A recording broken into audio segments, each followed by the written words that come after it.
김현정의 뉴스 쇼.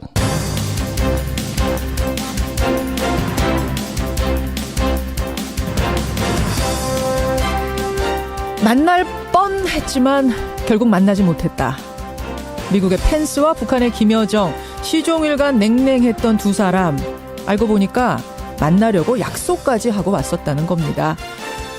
애청자 여러분 안녕하십니까? 어제 미국발로 전해진 이 소식, 그야말로 깜짝 뉴스였는데요. 그도 그럴 것이, 대화는 없다던 펜스 부통령이 실은 북미 비밀 대화를 약속하고 한국에 왔었다는 사실 때문이죠. 피차 만날 의지는 있었다는 얘기입니다. 다만 그게 2시간 전에 깨진 게 문제인데요. 우리가 좋은 소식과 나쁜 소식이 동시에 존재할 때 뭐부터 들려줄까, 이런 얘기들 하는데 이 뉴스가 딱 그런 모양새입니다. 자, 이제 우리의 중재가 중요합니다. 그 중재 외교의 길이 얼마나 험난할지 예상은 됩니다만 꼭 해내야 하는 것이기도 하죠. 이 좋은 뉴스이자 나쁜 뉴스의 행간은 잠시 후에 첫 인터뷰로 풀어보겠습니다. 김현정의 뉴스쇼 출발하죠.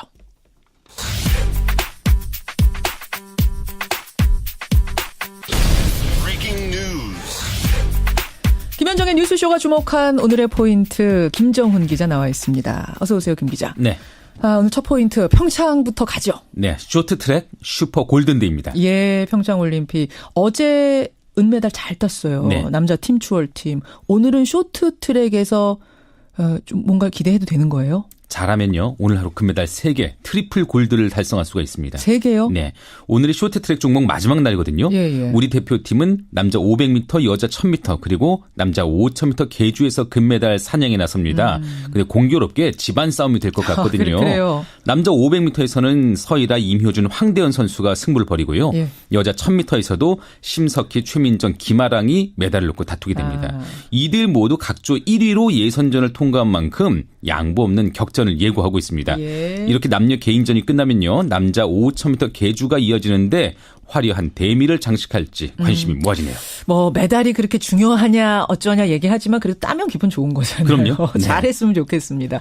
어제 기분 좋은 소식 얘기도 정리 좀 해주세요. 네, 스피드스케이팅 남자 팀 추월 경기에서 이승훈, 정재원, 김민석 대표팀이 은메달을 목에 걸었죠. 예. 결승에서 노르웨이의 간발의 차이로 지긴 했지만 소치 올림픽에 이어서 2대회 연속 은메달입니다. 예. 특히 올해 30의 이승훈 선수 역할이 돋보였는데요. 10대 선수 둘을 이끌면서 레이스를 견인해 맏형 역할을 톡톡히 했네요. 잘했어요. 네. 한편 왕따 논란을 낳았죠. 여자 팀 추월 대표팀 그 7, 8위 순위 결정전도 있었는데 예. 한 주자가 팀에서 밀려나는 그런 장면이 재현되지는 않았지만 기량을 제대로 발휘하지는 못해서 8위로 결국 대회를 마감했습니다. 이 왕따 논란 빙상연맹 얘기는 단순한 얘기가 아닙니다, 여러분. 그래서요, 오늘 2부에서 안민석 의원과 함께 이 얘기 맥을 한번 짚어보겠습니다.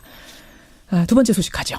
네, 이윤택의 사과 연출입니다. 성추행을 공식 사과를 했던 이윤택 씨인데 그 사과마저도 쇼였다, 연출이었다, 이런 폭로가 나왔잖아요. 예, 사과에 앞서서 리허설까지 하고요. 이 불쌍한 표정을 짓는 그런 연습까지 했다, 이런 증언이네요. 연희단 거리패 한 단원이 자신의 SNS에 폭로한 내용입니다. 예. 공개 사과 전에 열린 대책회의에서 이윤택은 노래 가사를 쓰듯 시를 쓰듯 사과문을 만들었다고 하고요. 예상 질문과 함께 진행된 사과 리허설 중에 극단 대표가 이거 표정이 별로 불쌍하지 않아 보인다고 하니까 이윤택은 다른 표정을 지어 보이면서 이건 어떠냐, 이렇게 했다는 것이죠. 폭로자는 지옥의 아수라였다, 이렇게 썼는데 공감이 가네요. 아이고. 예, 여대생 성추행 논란에 휩싸인 배우 조민기 씨. 조민기 씨는 경찰에서 내사에 착수했다는 소식도 들어와 있습니다.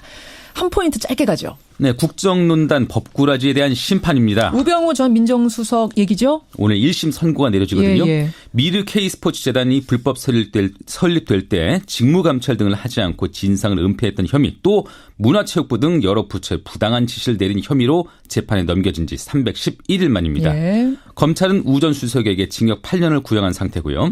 우 전 수석은 이외에도 국가정보원을 동원해서 불법 사찰을 벌인 혐의로도 별도의 재판이 진행 중이기도 합니다. 여기까지 오늘의 포인트. 김정은 기자 수고하셨습니다. 네. 펜스 부통령께서 청와대 내에서 김여정을 좀 만나려고 했는데 북한이 입장을 바꿔서 무산됐다라고는 외신 보도가 있었습니다. 이게 사실입니까? 지금 확인해 드릴 수 있는 사항이 없습니다. 평창 올림픽을 계기로 한 미국과 북한의 만남 불발은 북미 대화가 쉽지 않음을 보여준 것이란 평가가 나옵니다. 예, 올림픽 개회식 때 우리나라 방문했던 미국의 펜스 부통령 그리고 북한의 김여정 대표단. 다들 기억하실 겁니다. 서로 눈도 안 마주쳤고요. 정말 싸늘했던 거 이런 분위기 기억들 하실 텐데요. 심지어 펜스 부통령은 김여정하고 동선 겹치지 않게 해달라 이렇게 사전에 부탁했다는 얘기마저 나왔었죠. 그런데요. 실은 이 기간을 활용해서 미국과 북한이 비밀 회동을 하기로 약속을 했었고 심지어 장소는 청와대가 제공하기로 했었다는 뒷얘기가 어제 알려진 겁니다. 그런데 그 회동 2시간 전에 북한이 일방적으로 이 대화를, 이 회동을 취소했다. 라고 어제 미국 워싱턴 포스트가 보도를 했고 미 국무부도 인정을 했습니다. 그러니까 펜스 부통령이 겉으로 보인 것과는 전혀 다른 상황들이 뒤에서 펼쳐지고 있었다는 게 좀 놀라운데요. 이 상황이 의미하는 건 뭘까요? 이분의 시각, 이분의 해석을 듣겠습니다. 정세현 전 통일부 장관 연결을 해보죠. 정세현 장관님 안녕하세요. 예, 안녕하세요. 오늘 주제 들어가기 전에 저 이것부터 좀 여쭙게요. 예. 지난번에 출연하셨을 때 김여정 부부장 오기 전이었잖아요.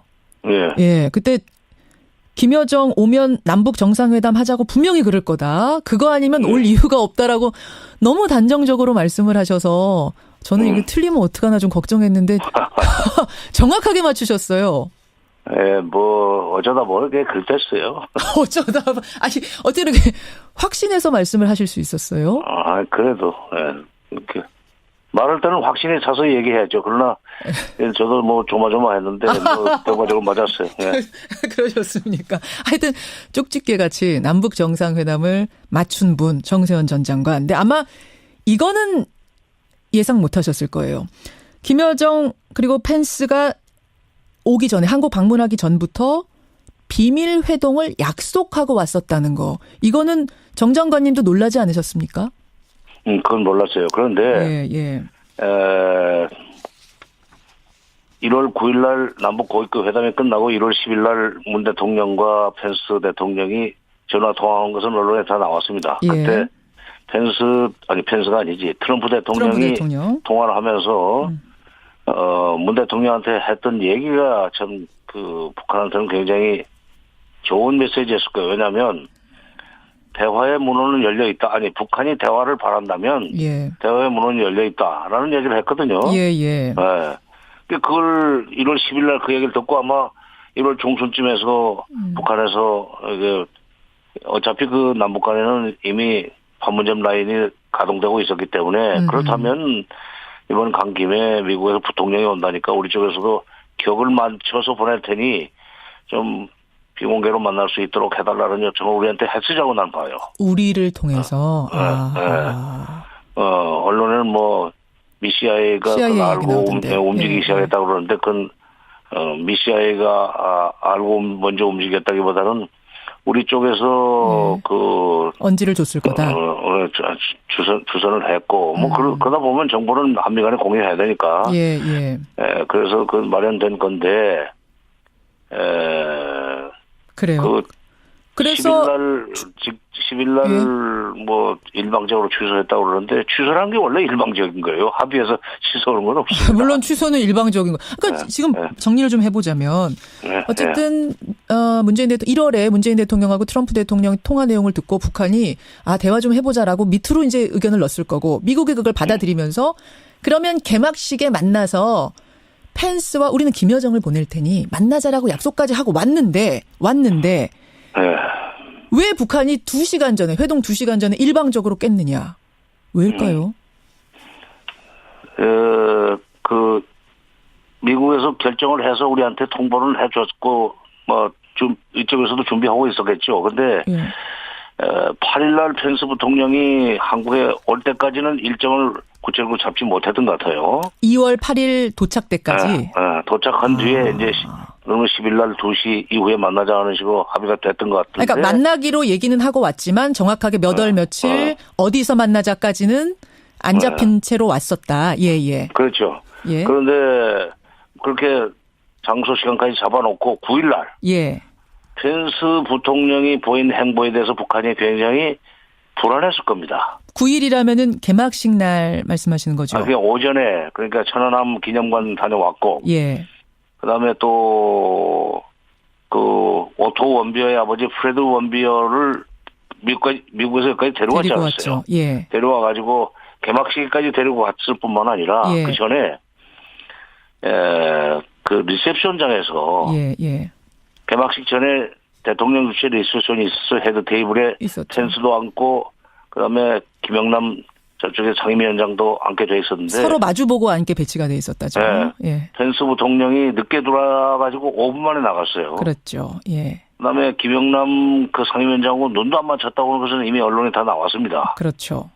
근데 그날 내가 사실은 나도 그 리셉션장에 만찬장에 있었어요. 그래가지고 김영남 위원장하고는 안면이 있기 때문에 예. 그래도 나보다 17살이나 많은 분인데 인사는 해야 될 거 아닙니까? 예.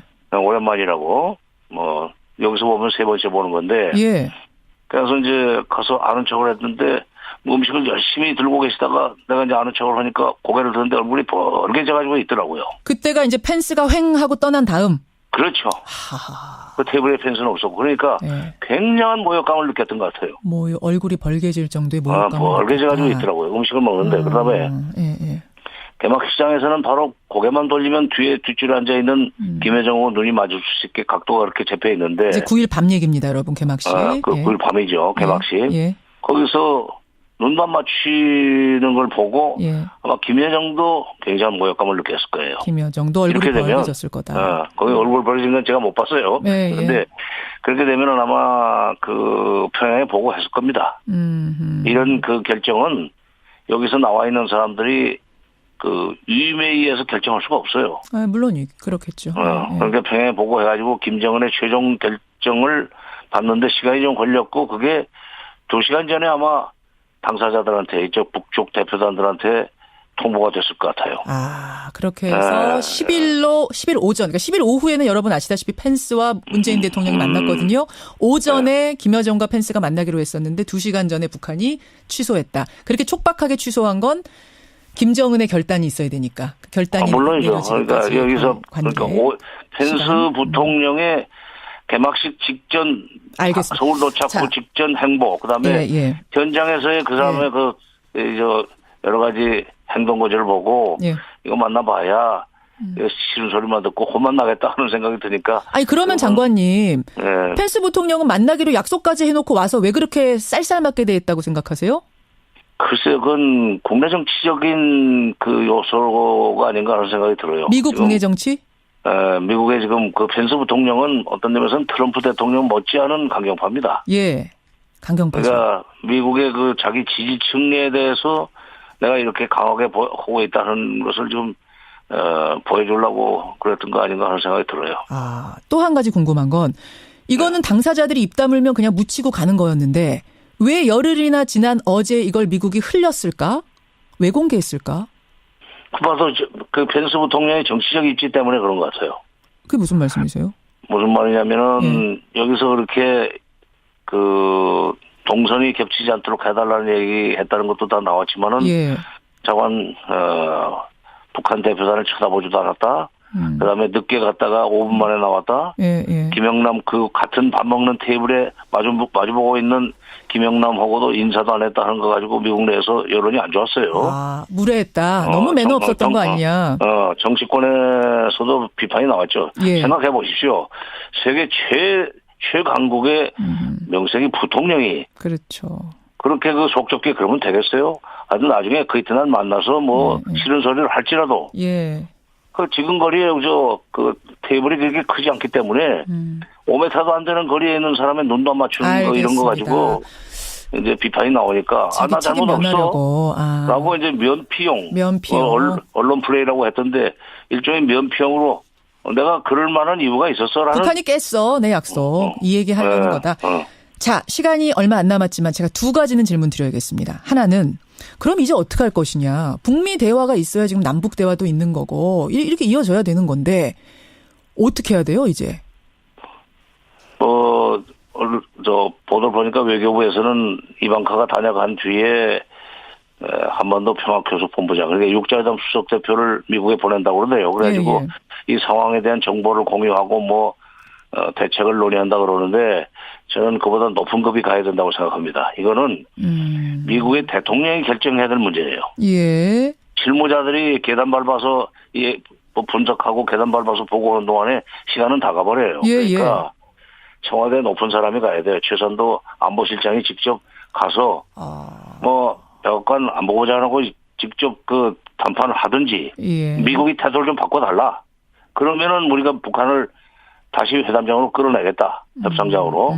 이런 위임을 받아봐야 되는데 그러려면은 실무자가 해서는 안 되고 최선도 백악관 안보보좌관과 격의 없이 얘기할 수 있는 그리고 한 단계만 거치면 바로 대통령이니까 그렇게 계단 개수가 많지 않은 그런 협상을 시작해야지 이게 40계단 밑에 있는 사람이 가가지고 되겠어요? 정의용 안보실장 정도는 가야지. 지금 통상교섭본부장 이런 실무 단계에서 움직일 일이 아니다. 그럼 시간 다 가버려요. 과감하게 움직여서 스피디하게 아주 속도감 있게 진행시켜라. 이 말씀. 이에요. 그러면은 이게 북미 대화까지 가능하겠습니까? 오늘 사실 제가 신문 쭉 보고 왔는데 이 상황들 봐라. 북미 대화는 어려운 거다라고 얘기하는 신문들 많던데요. 이제 그렇게 보도하는 신문도 있고 노력하면 될 거다라는 식으로 보도하는 신문도 있고 그래서 저도 새벽부터 봤습니다. 정세현 장관께서는. 근데 문제는 지금 펜스 부통령과 같은 그 입장을 조금 미국이 누그러뜨려줘야 돼요. 강경한. 그래야 북한도 비핵화에 대해서 전향적인 얘기를 할 수 있습니다. 서로 지금 양쪽에서 장외에서 기싸움만 하고 있는데 그러지 말고 미국의 태도를 조금만 누그러뜨려주면 그걸 가지고 우리가 남북 대화 채널을 통해서 북한 태도 변화를 유도할 테니까 좀 이걸 좀 위임을 해달라는 걸 얘기하려면 높은 사람이 가야 된다는 얘기예요. 알겠습니다. 여기까지 말씀 듣죠. 정세현 장관님 고맙습니다. 정세현 전 통일부 장관이었습니다.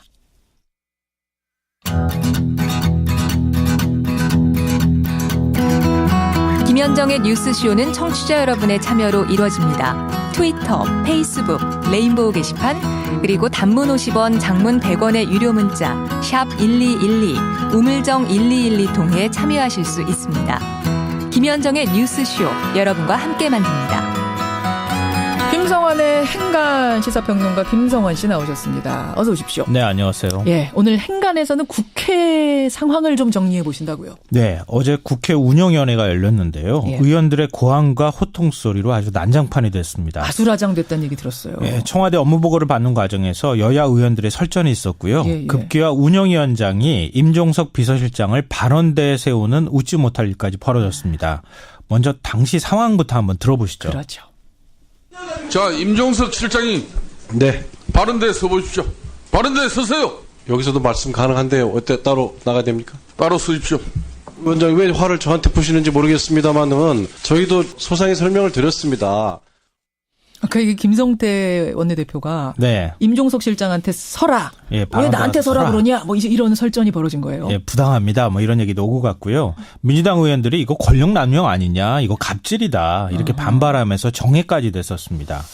임종석 비서실장을 발언대에 세운 국회 운영위원장. 이 뉴스의 행간을 좀 살펴볼까 합니다. 대통령 비서실장을 발언대에 세우는 일이란 게 도대체 무슨 의미인가. 이제 이걸 궁금해하시는 분들이 있을 텐데 일단 세운 일이 있습니까? 국회가? 제 기억으로는 없는 것 같습니다. 그래요? 아주 이례적인 일인데요. 청문회를 보면 증인들이 증인 선서할 때 보통 발언대에 서잖아요. 그렇죠. 그리고 난 다음에 다시 이제 답변을 할 때는 제자리로 돌아가잖아요. 그러니까 통상 피감기관장이 업무 보고를 하기 위해서 상임위에 출석하면 증인 선서를 하거나 그런 건 아니니까 상임위원장 맞은편 좌석에 앉아서 답변을 하게 됩니다. 그러니까 발언대에 갈 일이 없는 거죠. 설 일이 없죠.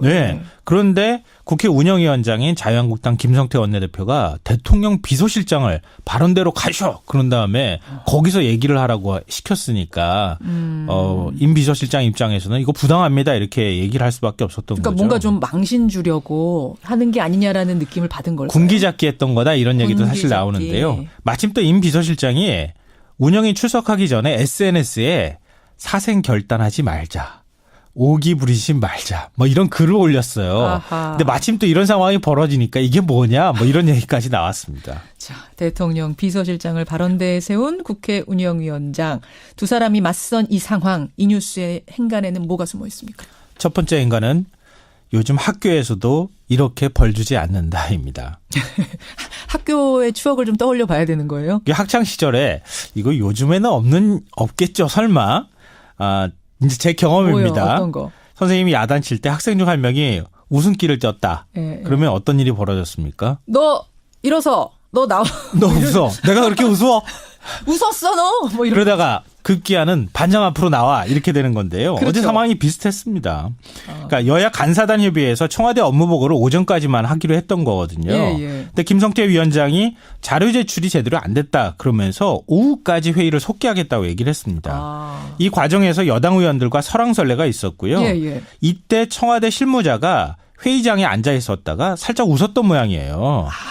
그러자가 김 위원장이 웃은 사람 일어나라 이렇게 얘기를 한 거예요. 그러자 그 실무자가 아니 저는 안 웃었습니다. 이렇게 얘기를 했는데 여기서부터 그러면 CCTV에 한번 확인해 볼까? 이 상황까지 간 거는 좀 제가 볼 땐 심했다고 봐요. 자 그럼 반장 나와 이렇게 된 거예요. 네, 반장 임종석 비서실장 발언대로 나와 이렇게 된 거예요. 이렇게 된 사연이구나. 요즘 학교에서 이런 일이 있나요? 학생 인격 모독이다, 인권 침해다 이런 지적받기 딱 좋은 상황 아닌가 싶은데요. 그러게요. 아무리 국회라지만 물론 국회 권위도 필요하죠. 물론이죠. 그렇지만 이런 상황에서 비서실장 당신 발언대로 나오셔 이렇게 얘기하는 거는 군기잡기 치고는 너무 심했다는 거죠. 비서실장 아니라 뭐라도 발언대에 설 일이 있으면 설 수 있죠. 관례가 아니었어도. 네네. 문제는 웃었다. 웃은 사람 누구야? 이것 때문에 반장 나와. 이거는 좀 국민들이 약간, 어떻게 보실지. 조금 좀 안 맞는 것 같습니다. 두 번째 인간은 뭡니까?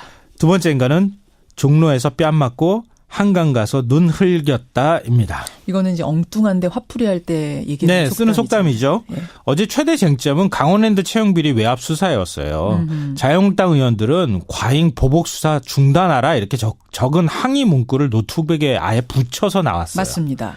하필 첫 질문자가 박근혜 정부 초기 민정수석을 지냈던 곽상도 의원이에요. 무슨 수사를 3년이나 하느냐. 검사들이 과잉 수사하면 청와대 민정수석실에서 균형을 잡아주는 일을 해야 한다. 이렇게 얘기를 한 겁니다. 그러니까 청와대가 검찰 수사에 개입하라고 사실상 요구를 한 것이었거든요. 임 비서실장이 아니 검찰 수사 그러면 저희가 그렇게 하겠습니다. 이렇게 얘기해버리면 검찰 수사에 개입하겠다는 얘기가 되잖아요. 우리가 어떻게 균형을 잡습니까? 네, 불가능합니다. 이렇게 얘기를 했는데 이 소식이 언론에 바로 속보로 전해졌고 엄청난 비난이 쏟아졌거든요. 이런 상황에서 뭐 설왕설래 오고 가고 이러면서 웃는 장면이 나오고 그러니까 임 비서실장 나와 이렇게 된 거예요. 그러니까 그 웃음 전에는 또 이런 일이 있었던 거군요. 네, 맞습니다. 지금 역으로 상황을 하나하나 밟아가고 있는 건데 마지막 행간은 뭡니까? 마지막 세 번째 행간은 전사와 투사의 품격을 보고 싶다입니다. 김성태 원내대표가 원내대표 되고 나서 그 직후에 한 표 차이로 신승을 거뒀죠. 할 때 얘기했던 게 맞아요. 내가 투사할 거니까 홍준표 대표는 이제 뭐라 그러죠? 품위 있게 품격 지켜라 이런 얘기를 해서 화제가 됐었어요. 근데 정확한 표현으로는 내가 전사하겠다 이거였어요. 그러자 민주당 우원식 원내대표가 그럼 난 투사하겠다 이렇게 얘기를 했거든요. 맞아요. 그러니까 전사와 투사의 싸움이다 이런 얘기까지 했는데요. 했었어요. 진짜 잘 싸우는 전사와 투사는 뭡니까? 경기 룰을 제대로 지키면서 품격 있게 싸우는 거예요. 그럼요. 근데 지금 국회 돌아가는 모습을 보면요. 품격은 저 멀리 가 있는 것 같아요. 막 싸우고 말 대포 쏘고 막 이런 모습들 자꾸 보이거든요. 청와대 운영위원회에서 청와대 불러낼 수 있고 또 거기에 대해서 답할 수는 있지만 이렇게 막 싸움하는 것처럼 이런 모습을 여야가 보여주면 국민들한테 실망감이 너무 크니까요. 그러게요. 청와대나 여당도 자제하고 야당도 좀 자제해서 품격 있는 싸움 좀 해봤으면 좋겠습니다. 그리고 또 청와대 관계자가 푹 하고 정말 웃었다며. 그것도 사실은 좀 무리한 얘기도 하죠. 여기까지 오늘의 행간 김성환 씨 수고하셨습니다. 네, 고맙습니다. 그 웃은 게 사실이라면 웃긴 일을 했으니까 웃은 거 아니겠느냐. 이런 문자도 꽤 많이 나오고요. 도대체 그 정황이 어땠는지 더 궁금하다라는 문자들도 꽤 많이 들어옵니다. 2부로 가죠.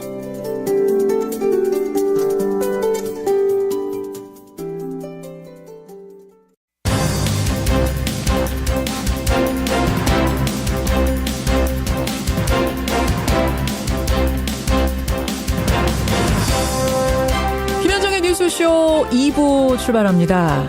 스피드스케이팅 여자 팀 추월 대표팀 어제 마지막 경기 여러분 어떻게 보셨어요? 그 축 처진 뒷모습을 보면서 도대체 지금 빙상연맹 안에서는 무슨 일이 벌어지고 있는 걸까? 뭔가 우리가 알지 못하는 속사정이 있는 게 아닐까? 이런 생각들 다 하셨을 겁니다.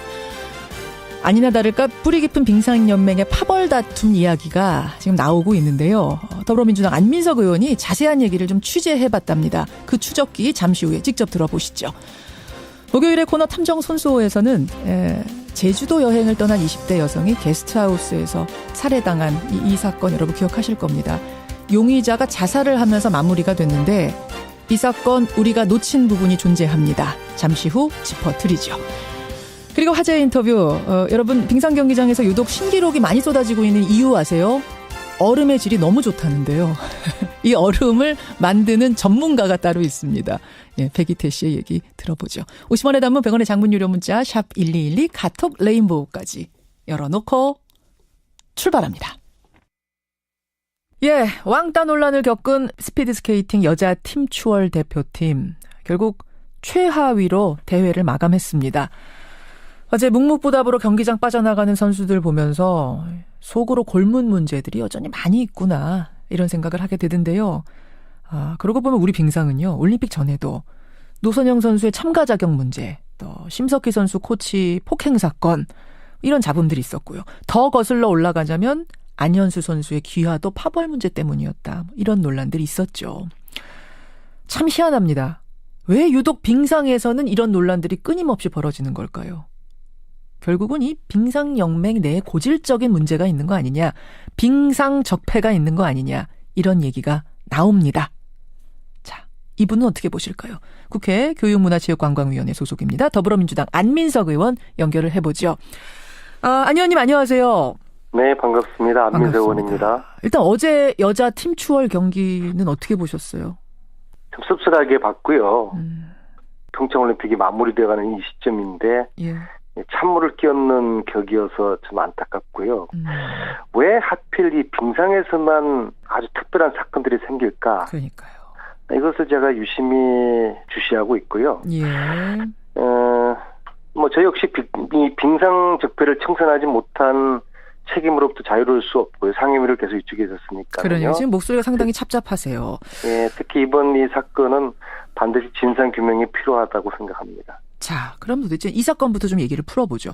이게 어린 선수들 사이에서의 일회성 갈등, 단순한 해프닝일 수도 있습니다만 말씀하신 것처럼 워낙 빙상 쪽에서 시끄러운 잡음들이 그동안 많았었기 때문에 이번 건도 결국 그 안에 내재된 문제 때문 아니냐. 특히 지금 국민 여론은 청와대 청원에 지금 55만 명이 넘게 서명할 정도로 전명규 부회장으로 상징되는 빙상연맹 주류에 대한 비판이 우세합니다. 안현수 선수 귀화 때부터 적폐로 지적되어 온 인물이 이 전명규 부회장이다 보니까 그쪽으로 여론의 화살이 쏠리고 있는데 어떻게 생각하세요? 이게 이제 적폐를 보는, 그러니까 이제 빙상의 파벌을 보는 세 가지 다른 시각이 있어요. 세 가지 시각이요? 네네네. 어떤 건가요? 첫째는 지금 말씀하신 전명규 부회장을 적폐로 보는 시각이 있고요. 그러니까 이제 이 시각에는 한 체대 출신 위주의 독선적인 리더십을 운영하기 때문에 비한 체대 출신들이 많은 핍박과 피해를 받는다. 그래서 전명규를 적폐로 규정하는 그런 시각이 있고요. 이 시각이 사실은 이제 국민 여론의 주류를 이루는 시각이 그 시각이죠. 그런데 이제 그건 좀 더 좀 따져봐야 된다는 제 생각인데요. 그다음에 이제 두 번째 시각은 이제 지금 이제 삼성이 90년대 후반부터 이 빙상을 맡게 되거든요. 지금은 삼성 계열사의 사장이죠. 삼성 계열사 사장들이 돌아가면서 이 빙상 회장을 맡았어요. 한 20년 정도 그런 세월이 진행되는데요. 그 전에 이제 회장을 했던 분이 이제 장명희 회장이라는 분인데요. 그러니까 회장을 지금 삼성이 맡기 전에로 가면은 장명희 씨. 90년대 선수 출신이시잖아요, 이분은. 그렇죠. 이제 이북에서 내려오셔서 연세도 이제 80이 넘으셨고요. 이 장명희 전 회장을 적폐로 보는 시각이 있어요. 특히 이제 이분은 지금 이제 빙상과 관련된 그런 사업을 하니까 이권에 개입한다는 것으로 오해받을 수가 있죠. 예. 그래서 이제 전명규로부터 소외된 사람들이 장명희 전 회장을 중심으로 뭉치는, 그래서 전명규 세력 대 장명희 세력, 그렇게 두 세력이 존재를 하는 거예요. 이른바 우리가 파벌하는 게, 그러니까 한 체대 파벌, 이게 전명규 부회장 라인. 네네. B 한 체대가 장명희 전 회장 라인. 최고 위에 있는 것이죠. 그래서 이 첫 번째, 세 번째 시각은 각각을 적폐로 보는 시각이 있고요. 예. 세 번째 시각은 양쪽 모두 적폐로 보는 시각인데요. 그래서 소위 장명희 전 회장을 구악으로 보고요. 예. 전명규 부회장을 신악으로 보는 구악 대 신악의 이런 파벌 싸움으로 보는 시각이 있거든요. 그래서 이제 이걸 단순하게 일면만 봐서는 이게 잘 해석이 잘 안 돼요. 제가 볼 땐 개인적으로 이게 잘못됐다고 그러면은 좀 모두의 그 문제고 모두의 책임인 것이죠. 일방적으로 한쪽의 책임으로만 몰아가면은 좀 전체적으로 보기가 잘 어려울 것 같습니다. 그리고 이제 이번에도 만약에 이제 3명의 팀 선수들이 출전을 했는데 2명이 1명을 왕따시킨 거 아닙니까? 김보름, 박지우 선수가 노선영 선수를 왕따시켰다. 이거죠. 그렇게 이제 보이고 국민들이 거기에 대해서 분노하는 것이죠. 근데 그 둘과 1명이 양쪽에 관련된 그러한 선수들이라고 하면은 이건 사실 굉장히 심각하고 있을 수 없는 부끄러운 사건이죠. 이건 진상규명이 필요합니다. 진상규명이 필요하다. 그러니까 이번 사건에 대해서는 진상규명을 철저히 하되, 지금까지의 판을 쭉 읽어보자면 전명규 부회장으로 상징되는 한 체대 라인, 장명희 전 회장으로 상징되는 B 한 체대 라인, 파벌이 분명히 존재했고 그 사이에 갈등이 있었던 것도 팩트고요. 그 사이에 있었던 여러 가지 일들의 본질은 그 두 파벌의 갈등과 싸움, 총만 안 들었지 뭐 전쟁과 같은 죽기 살기 그런 싸움이 진행돼 왔다고 저는 보고 있습니다. 총만 안 들었지 전쟁과 같은 상황이 진행돼 왔다. 왜냐, 그들에게는 생존의 문제니까는요. 이것은 결국에는 핵심이 대학 입시하고 관련이 많이 되거든요. 그건 왜 그렇습니까? 학생 선수들의 목적은 1차적으로 대학을 가는 것이고요. 결국엔 이런 파벌 싸움은 대학의 입시 비리로 연결되는 경우가 많거든요. 그리고 그 입시 비리는 주로 이제 돈과 관련돼 있고요. 핵심은 결국에는 이제 돈으로 귀착될 수밖에 없는 것이죠. 그렇군요. 일각에서는 이런 얘기도 하더라고요. 전명규 부회장이 나오기 전에는, 그러니까 선수를 뽑는데 돈이 굉장히 주요했다.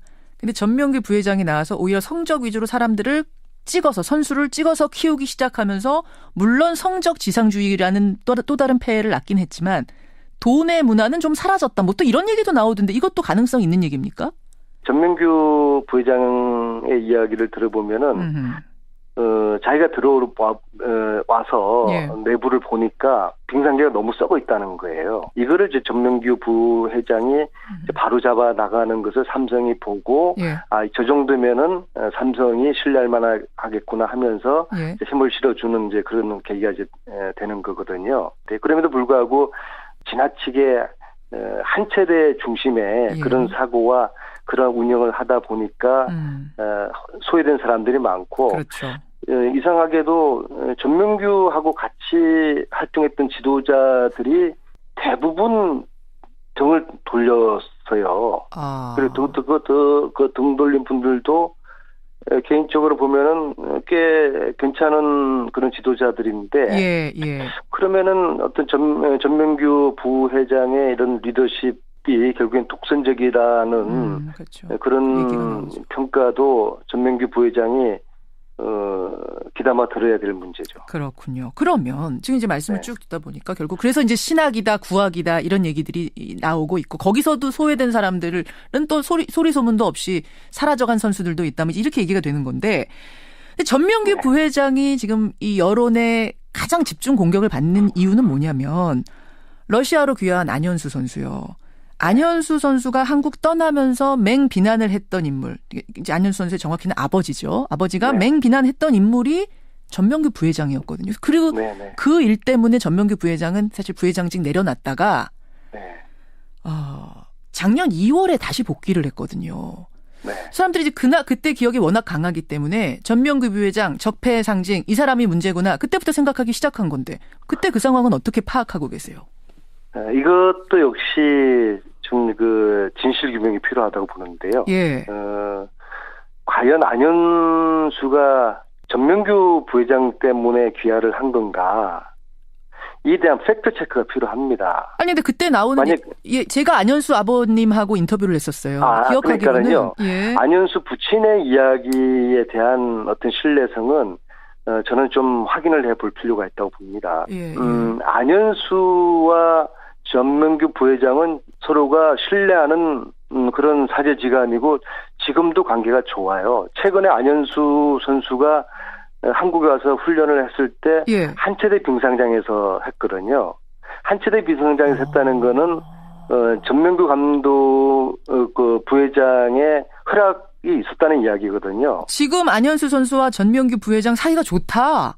좋죠. 예, 그래서 이 문제는 안현수 선수가 직접 이야기를 해야 되는 겁니다. 실제로 본인이 왜 그 귀화를 하게 됐는지 전명규 때문인지 그를 안현수 본인이 해야 되는 것이고요. 알겠습니다. 그것도 그 일부터 해서 그 일 포함해가지고 몇 가지 분명한 팩트 체크가 돼야 되는 것이고 그리고 그러한 일들이 과거 그 박근혜 그 대통령 시절에 일어났던 일이거든요. 예. 그렇죠. 그리고 전명규가 부회장을 사퇴하는 것도 그 14년 2월에 박근혜 대통령이 국무회의에서 이렇게 이야기를 합니다. 안현수의 귀화가 빙상계의 파벌 문제 때문인지 이걸 한번 검토해봐라. 맞아요. 그게 바로 그 얘기하고서 바로 전명규 부회장이 소치올림픽 하다가 중간에 한국 나오게 되고 그리고 이제 삼성의 입장에서는 정부가 전명규 부회장을 사퇴시키라고 하니까 어쩔 수가 없는 거거든요. 당시에는 이제 김재열 사장이 회장을 맡고 있었는데 지금 이제 올림픽 조직위원회 부회장 하시는 분이요. 그래서 이제 박근혜 정부에 가지고 전명규 부회장이 쫓겨나게 되고 국정농단 사태 이후에 다시 이제 복귀를 이제 하는 것이죠. 그래서 이제 이런 일련의 과정도 상당히 이제 정치적인 그런 측면도 있고 이것이 좀 팩트 체크가 돼야 되는 것입니다. 알겠습니다. 과연 안현수가 왜 귀화를 하게 됐는지 그 책임이 전명규한테 있는지 그런 것들이 좀 다시 팩트 체크가 돼야 되는 것이죠. 자, 알겠습니다. 지금 들으시는 분들이 뭔가 이게 굉장히 생각보다 단순치 않구나. 전명규 라인 하나의 횡포가 아닌 훨씬 더 큰 것들이 산재되어 있구나라는 느낌을 받으셨을 겁니다.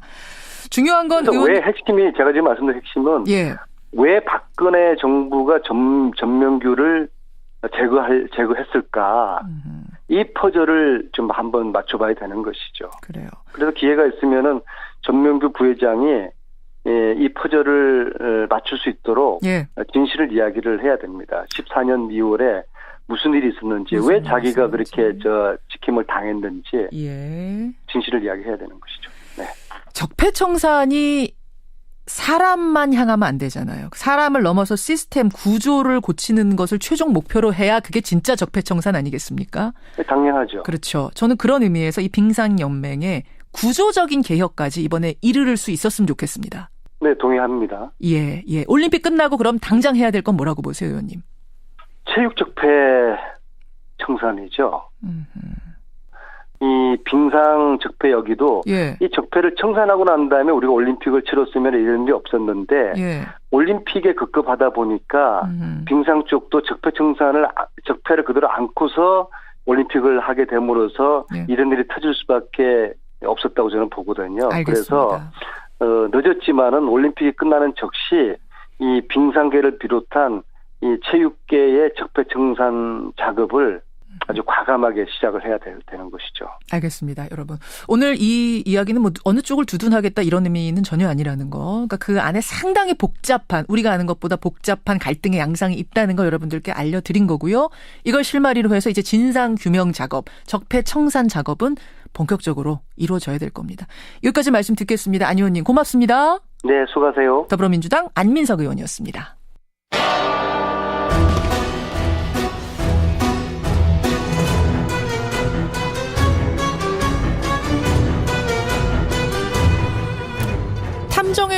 오늘도 사건을 들여다봅니다. 탐정 손수호.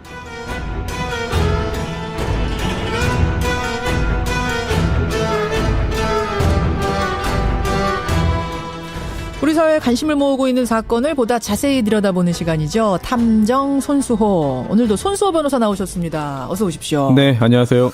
평창의 마스코트 네. 수호랑. 네. 엄청나게 인기래요. 그렇습니다. 없어서 못 구한대요.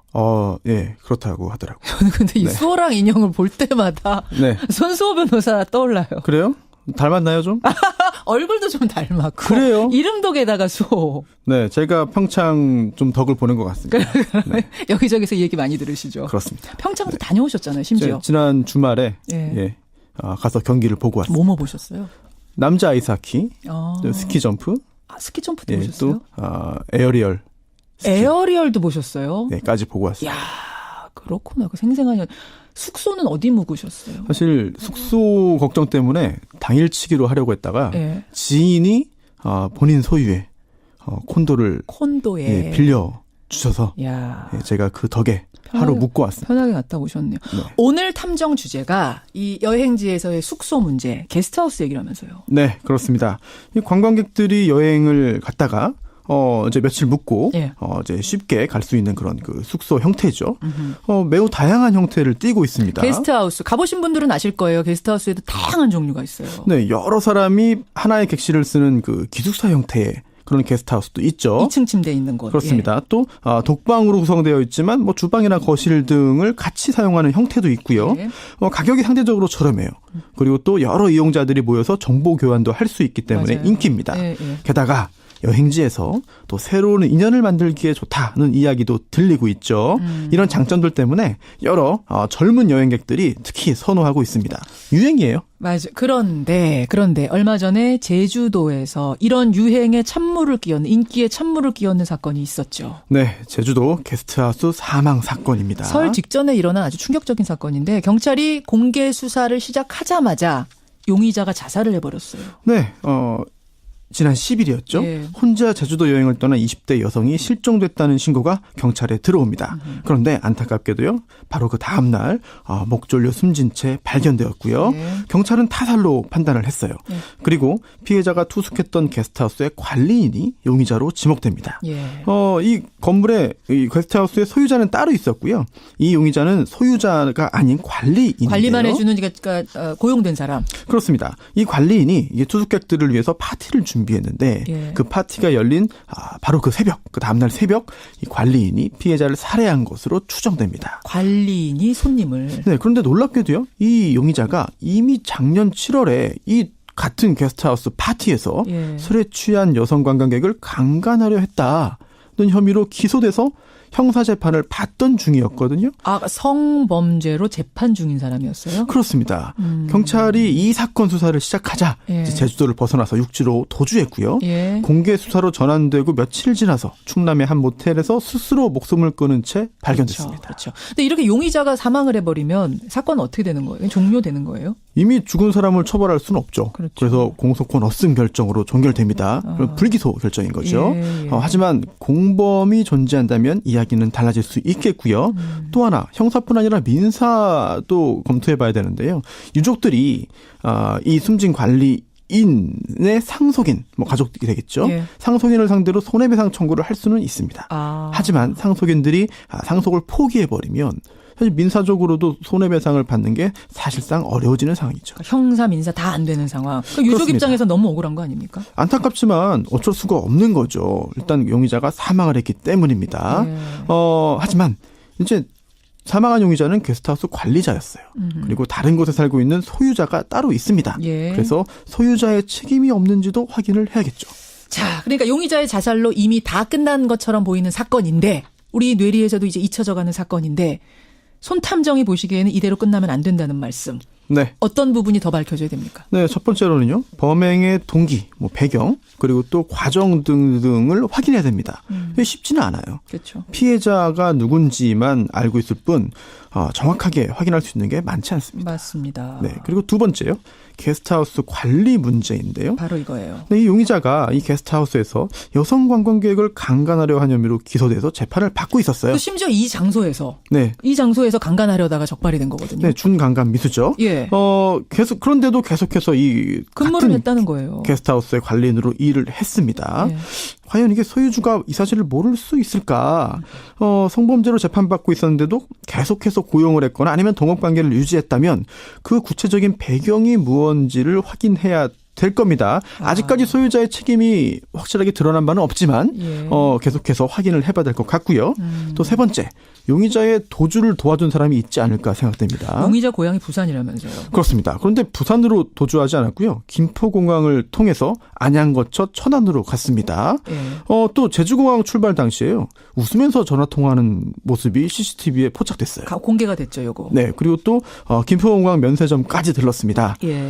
이런 도주 경로를 택한 이유가 뭔지, 또 이동과 은신 과정에서 누군가의 도움 받은 거 아닌지 또 확인해야 되겠죠. 그러네요. 도와준 사람이 없는지. 네 번째도 있습니까? 네. 이 피해자가 사망한 게 2월 7일이고요. 그 다음 날인 2월 8일 전후로 해서 용의자가 이 피해자가 빌린 렌트카를 타고 다녔습니다. 피해자가 빌린 렌트카를? 네. 타고 다닌 거예요. 예. 그래서 경찰이 애초에 이 관리인을 용의자로 지목한 것도 바로 이 때문이었는데요. 이 피해자가 빌린 렌트카를 타고 편의점에 가서 담배를 구입하기도 하는데요. 살인을 저지르고도 태연한 모습을 보인 걸 볼 때 드러나지 않은 범죄가 더 있는 것 아닌가. 강력범죄가 이번 사건 그리고 또 재판을 받는 사건뿐만 아니라 여러 가지 드러나지 않은 게 더 있지 않을까 반드시 확인해야 되겠죠. 여죄도 찾아봐야 될 거다. 이 말씀. 이제 말씀하신 분들은 부분은 꼭 밝혀야 될 것 같고 이 사건을 통해서 우리가 좀 넓게 짚어봐야 될 지점들도 있다면서요. 네, 그렇습니다. 손탐정의 눈으로 본 첫 번째 포인트 뭡니까? 네, 첫 번째 성범죄자의 취업 제한. 성범죄자 취업 제한하는 거. 네, 이 사건에서는요. 준강간 미수, 중환범죄죠. 재판을 받고 있는 사람이 게스트하우스의 관리인으로 계속해서 일을 했습니다. 아까 말씀하신 그거. 매우 아쉬운 부분이죠. 물론 유죄 판결이 확정되기 전에는 무죄로 추정됩니다. 네, 그리고 또 게스트하우스는 이제 법에서 정하고 있는 취업 제한 대상도 아니에요. 법에서 제한하는 취업 제한 대상은 어디예요? 아청법이라고 줄여서 많이 부르죠. 네. 아동 청소년의 성보호에 관한 법률이 있습니다. 여기 보면 굉장히 많이 있는데요. 대표적으로 학교, 어린이집, 또 병원 같은 의료기관, 또 체육시설, 또 아파트 관리사무소. 아파트 관리사무소는 들어가요? 네. 이런 것들이 포함되어 있는데 여기에 숙박업소, 특히나 게스트하우스 이런 것들은 들어가 있지 않습니다. 근데 이제 이런 질문할 수 있을 것 같아요. 아니 이번 사건이 터졌으니까 게스트하우스 얘기를 하는 거지. 그전에는 문제가 없었는데 성범죄 전과가 있다고 그래서 숙박업소 관리인까지 못하게 하는 건 너무한 거 아니냐. 기준을 어디까지 잡아야 되느냐. 뭐라고 답하시겠어요? 맞습니다. 그런 지적도 일리가 있고요. 특히나 단순히 재판을 받고 있다고 해가지고 취업하지 못하게 일하지 못하게 하는 거는 현행법에 따르더라도 불가능한 일이거든요.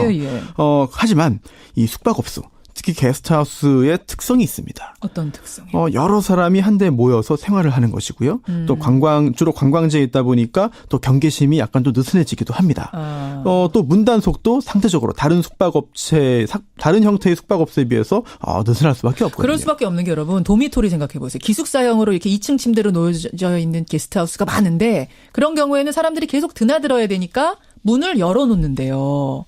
그런 걸 생각할 때는 관리인이 드나들 수 있다는 얘기고 그런 의미에서 관리인도 성범죄 전력이 있으면 안 된다는 얘기가 연결되는 거죠. 그렇습니다. 이 부분에 대한 입법 고민이 필요할 것 같습니다. 그래요.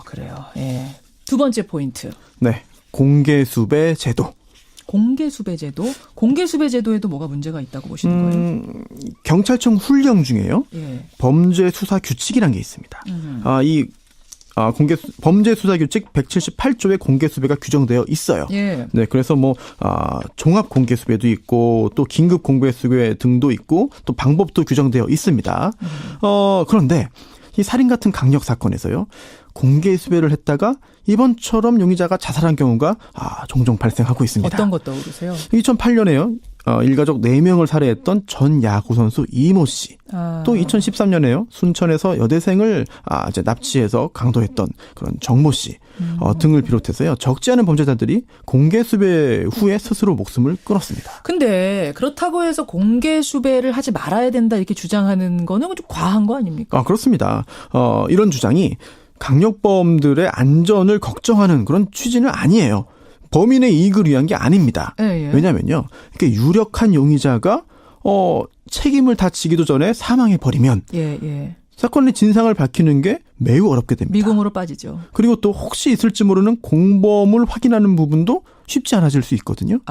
그렇기 때문에 이번 사건도 마찬가지예요. 따라서 아무리 큰 범죄를 저질렀다고 의심을 받는 상황이라 하더라도 목숨을 끊어버리면 오히려 피해자 그리고 또 피해자 유족들이 입는 피해가 생기게 됩니다.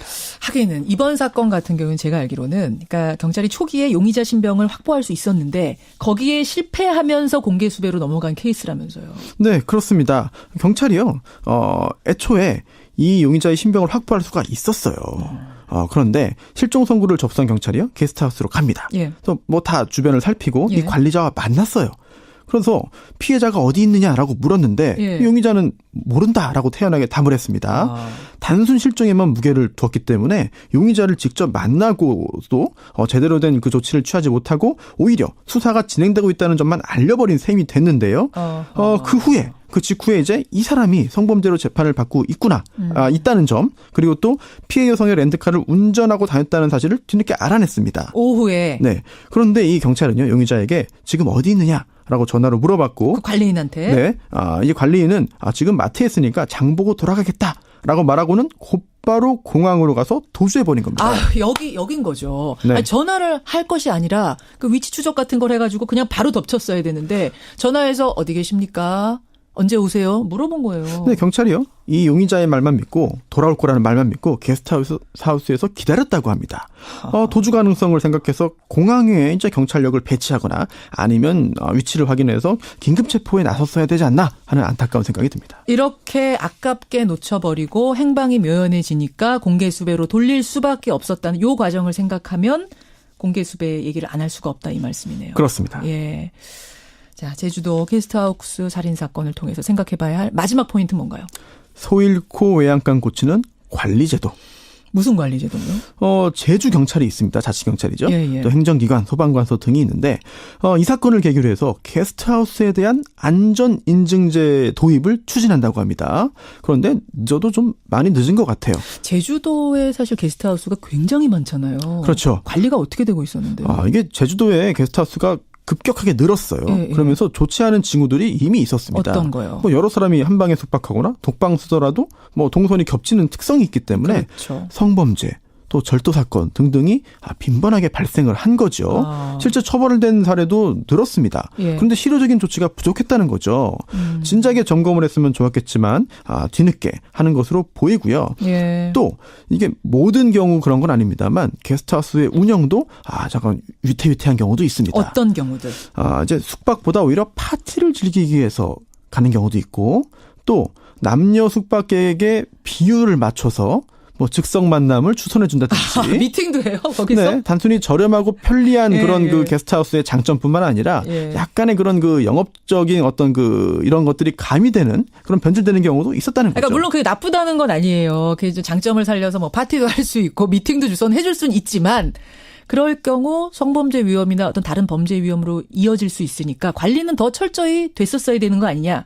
지금은 그냥 풀어주는 상태. 그렇습니다. 참 말씀 듣고 보니까 이래저래 아쉬운 부분들이 많은데 손탐정의 마지막 한마디. 게스트하우스는 없다. 없다니요. 지금 되게 많다면서요. 많아요. 실제로 주변에 굉장히 많이 있죠. 그런데 놀랍게도 이 게스트하우스라는 업종이 따로 있는 건 아니에요. 그래요?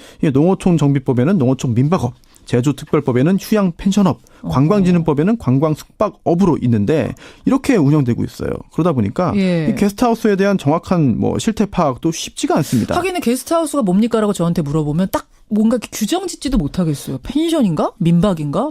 기숙사인가? 이제 포털 사이트에도요. 게스트하우스를 검색해 보시면 연관 검색어에 게스트하우스 뜻이라는 게 뜹니다. 그만큼 애매하다는 얘기죠. 그러네요. 네, 이게 등록이나 신고도 없이 그냥 영업하는 경우도 실제로 존재하고 있고요. 그러니까 현실에서는 존재하고 인기도 좋지만 이게 제도가 따라가지 못하게 된다면 실제로 피해를 보는 건 이용객, 국민들이겠죠. 그리고 또 건실하게 게스트하우스 잘 운영하는 분들도 덩달아 피해 볼 수 있어요. 네, 이런 문제가 다 해결되어야 이용객들이 안심하고 게스트하우스에 묵을 수 있겠고요. 또 대다수의 선량한 게스트하우스 운영자들이 억울한 이심을 받지 않을 수 있을 겁니다. 예, 여기까지 제주도 게스트하우스 살인 사건의 이면을 한번 샅샅이 파헤쳐봤습니다. 청취자 이수호님, 저 이수호입니다. 수호랑이 특별히 와닿네요. 네. 이분도 역시. 반갑네요. 네. 손수호 변호사 수고하셨습니다. 감사합니다.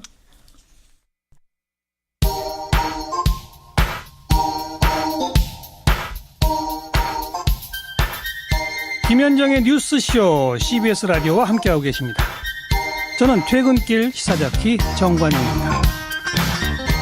청취자 민경현님, 수호랑님 항상 흥미로워요. 여러 면에서 여러 사건들 다시 짚어줘서 고맙다 문자 주셨고, 최선용님은 게스트하우스를 많이 이용해 보셨답니다. 그런데 상당수가 숙박업소의 본질을 잊고 있다. 아까 뭐 파티라든지 미팅이라든지 이런 쪽으로 변질되고 있다. 이 얘기도 해주고 계시고, 또 경찰이 초반에 너무 신중치 못하게 어리숙했다라는 의견 정민호님 외에 많은 분들이 지적해주고 계십니다. 고맙습니다. 안민석 의원의 그 빙상연맹에 대한 속사정 들으시고는 박성신님 객관적 시각이 좋네요. 예, 마녀사냥으로 흐를 것이 아니라 특히 대학 입시 비리와 연결돼 있다는 부분에 집중해서 진상을 확실하게 파헤쳤으면 좋겠다. 이런 말씀. 또 그 4528님은 언론의 그 직후에, 경기 직후에 인터뷰가 좀 이 사건을 키운 면도 있다는 거, 그 왕따 논란 뭐 이런 걸 키운 면도 있다는 것도 이번에 놓치지 말아야 될 포인트다. 이런 문자 고맙습니다. 권영철 선임 기자, 와이뉴스로 가죠. 어서 오십시오. 안녕하십니까. 오늘 와이뉴스 오랜만에 미국으로 가요?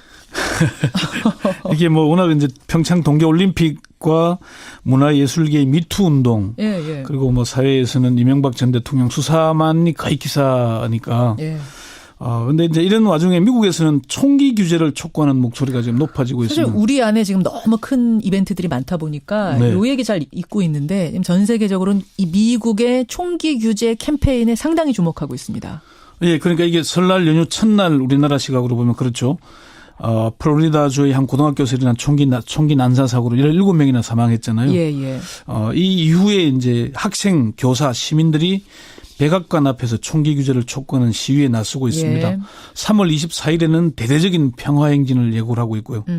여기에 이제 헐리우드 유명 배우, 영화 감독들이 거액을 기부하면서 동참을 선언을 하고 있고, 유명 팝 가수들까지 평화행진을 지지하고 나서고 있습니다. 그러니까 굉장히 커지는 느낌이에요. 굉장히 커지는 느낌. 네, 전국적으로, 오늘 와이뉴스. 미국의 유명인들까지 나서서 왜 총기 규제 촉구 운동에 이렇게 앞장서고 있는가? 네. 헐리우드 배우 누가 일단 나섰어요? 유명 영화 배우이면서 영화 감독인 조지 클루니라고요. 그 인권 변호사인 부인 아말 클루니와 같이 함께 먼저 나섰습니다. 클루니 부부. 예, 이 부부는 총기 규제 이제 촉구 평화 행진에 $50만, 우리 돈 5억 3천만 원을 기부하기로 했고, 5억을. 그 직접 행진에도 동참할 것이다. 8개월 된 쌍둥이 엘라와 알렉산더의 이름으로 기부한다. 이런 얘기를 밝혔고요. 클루니 부부의 뒤를 이어서 토크쇼 이왕 오프라 윈프리도 $50만 기부하기로 했다. 여기도 5억 한 3천만 원 정도. 야, 여기는 뭐 크네요. 액수도. 그렇습니다. 스티븐 스필버그 감독 이름도 들리던데요. 네. 스필버그 감독도 나와 나의 아내 게이트 캡션은 조지 클루니와 함께 총기 규제 집회에 $50만 기부하기로 했다. 여기도 $50만. 그리고 헐리우드 유명 프로듀서인 제프리 카젠버그, 이게 드림웍스 애니메이션 최고 경영자입니다. 여기도 $50만 기부하기로 했고, 그리고 팝스타인 레이디 가가와 저스틴 비버 등 유명인들도 소셜미디어를 통해서 10대 학생들의 목소리에 힘을 보태고 있습니다. 자, 미국의 유명인들이 총기 규제에 이렇게 적극적으로 나선 이유 뭡니까? 첫 번째는 고교생들이 주도적으로 나서기 있기 때문입니다. 아마 피해 학교가 고등학교라서 그런지 미국에서는 잊을만 하면 총기 난사로 인해서 어린 학생들이 목숨을 잃는 사고가 매년 일어나고 있죠. 유독 학교에서 많아요. 이게 2018년 들어서만 벌써 총 18건이 일어났고. 내 총기 사건만 18건. 학교 내. 그 가운데 인명피해가 발생한 사건이 8건이나 된답니다. 예.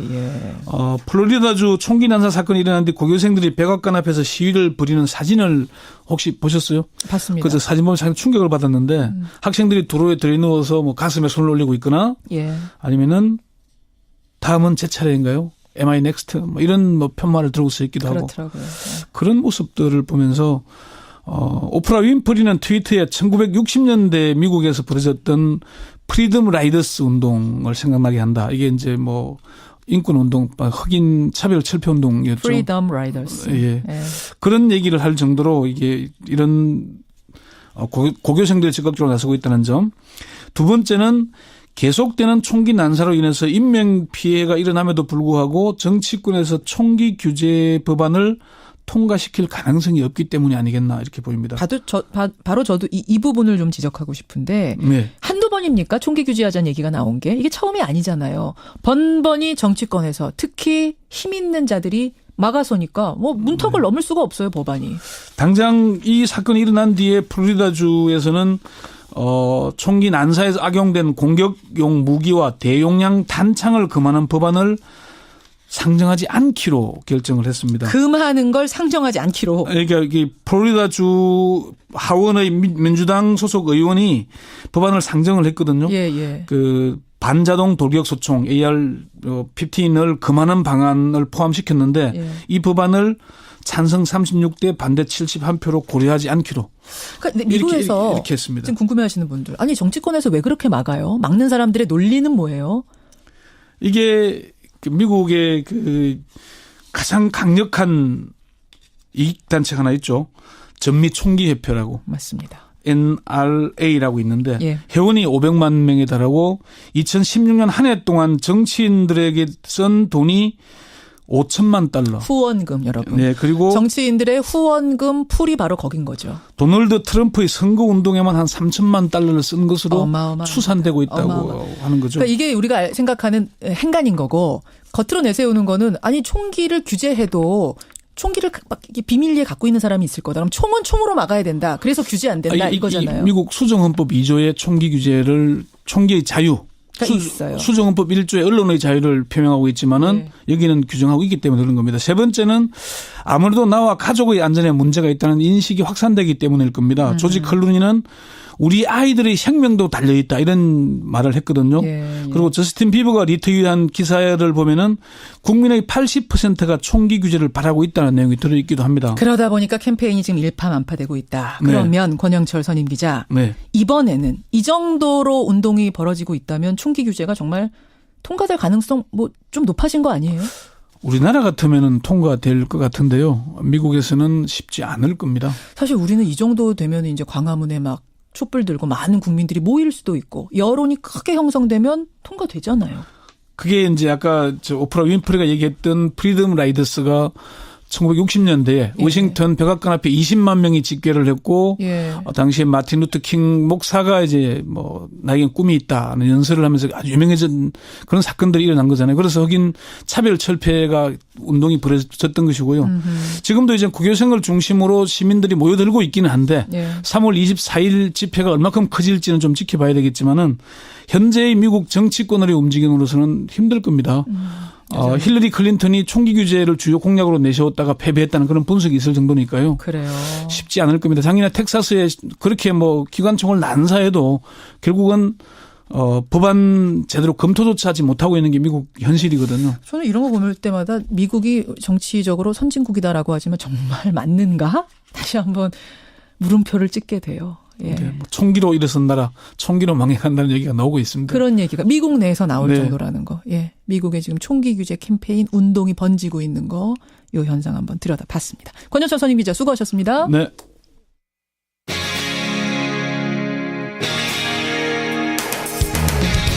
여러분께서는 지금 CBS 라디오 김현정의 뉴스쇼를 함께하고 계십니다. 화제 인터뷰 오늘도 평창으로 가보겠습니다. 그런데요, 오늘은 선수가 아니고요. 뒤에서 묵묵히 제 역할을 하고 있는 전문가입니다. 이번 평창 동계올림픽 빙상 종목 선수들이 입을 모아서 하는 말이 있습니다. 야, 평창 빙질 최고다. 내 생에 이렇게 좋은 얼음은 처음 밟아본다. 이런 얘기들을 한다 그래요. 빙질이 너무 좋다 보니까 올림픽 신기록도 지금 스두룩스두룩 나오는 거라고 하는데요. 그래서 대체 이 얼음판을 만든 사람은 누군가? 이 빙질 관리를 도대체 누가 하고 있는 건가? 저희가 궁금해서 찾아봤더니 아이스 테크니션이라는 전문가가 따로 있었습니다. 강릉 아이스 아레나의 아이스 테크니션 백이태 씨 오늘 연결을 해보죠. 배 선생님 안녕하세요. 네, 안녕하세요. 선수 섭외보다 더 어려웠습니다. 아유, 감사합니다. 정말 바쁘시더라고요. 예. 요새 하루 일과가 어떻게 되세요? 보통 지금 오늘 아침 같은 경우는 제가 6시 15분 일어났거든요. 예. 나오고 그저께 같은 경우는 5시 반. 어이고. 그래서 얼음판에 나오면 뭐 물 양이나 얼음 깎는 양 그런 거를 이제 리포트를 해서 주는 거죠, 정비 기사한테. 그런 거에서 뭐 몇 번의 연습이 있는지를 보고 거기에 따라서 이거냐면 얼음 두께와 관계되는 거기 때문에요. 그렇죠. 물 쓰는 양하고 얼음 깎는 양을 충분히 알려줘야 돼요. 경기 끝날 때까지 당연히 거기 경기장에 계시고. 예, 그렇습니다. 끝나고 나면 다시 빙질 체크하고. 네네. 거기에 따라서 오늘을 프로딩이라고 하는데 차로 물을 얼마큼 줘야 된다. 뭐 이런 것까지 세세하게 하고 이제 퇴근을 하죠. 그 몇 시쯤? 빠르면 한 10시 반, 11시. 빠르면. 야, 아니 그렇게 고생하면서 이 얼음판을 지금 관리하고 계시는데 지금 네네. 온 동네방네가 아니라 온 세계에 소문이 자자해요. 평창 빙질 최고다. 정말 좋다. 이런 칭찬 듣고 계시죠? 뭐 가끔 들리기는 한데 솔직히 좀 부끄러울 때가 많아요. 왜냐하면 뭐 여러 사람 같이 하는 그 겸손의 말씀이시고. 네. 혹시 찾아와서 인사 건네는 선수나 뭐 스텝은 없었습니까?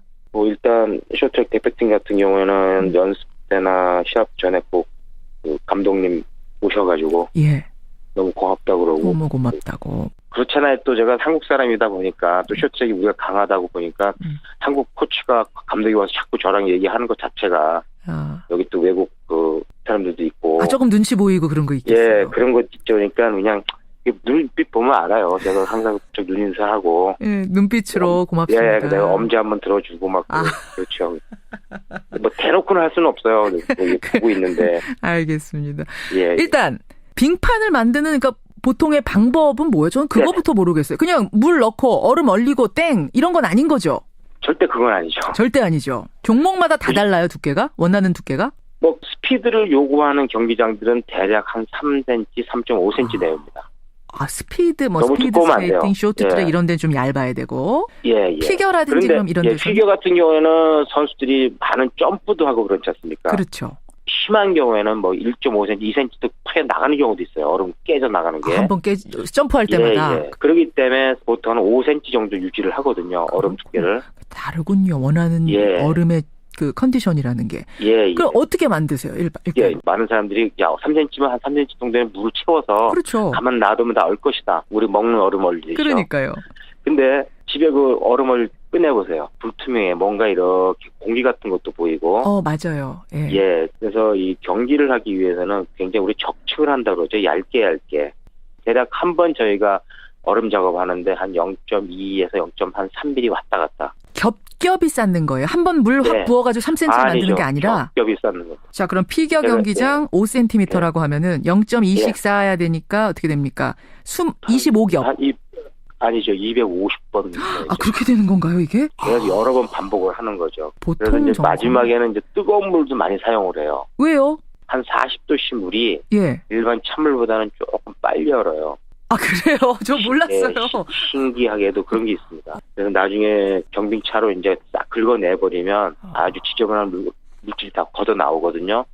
그러면 계속 깎다 보면 하얀 눈이 나올 때까지 깎으면 정말 이제 제대로 된 얼음이 되는 거예요. 자, 그럼 정빙차로 샥 다듬어주면 완성. 이제부터가 이제 중요한 거예요. 얼음이 다 완성이 되면 그날의 어떤 외부 온도, 습도, 그날 당일의 관중의 숫자.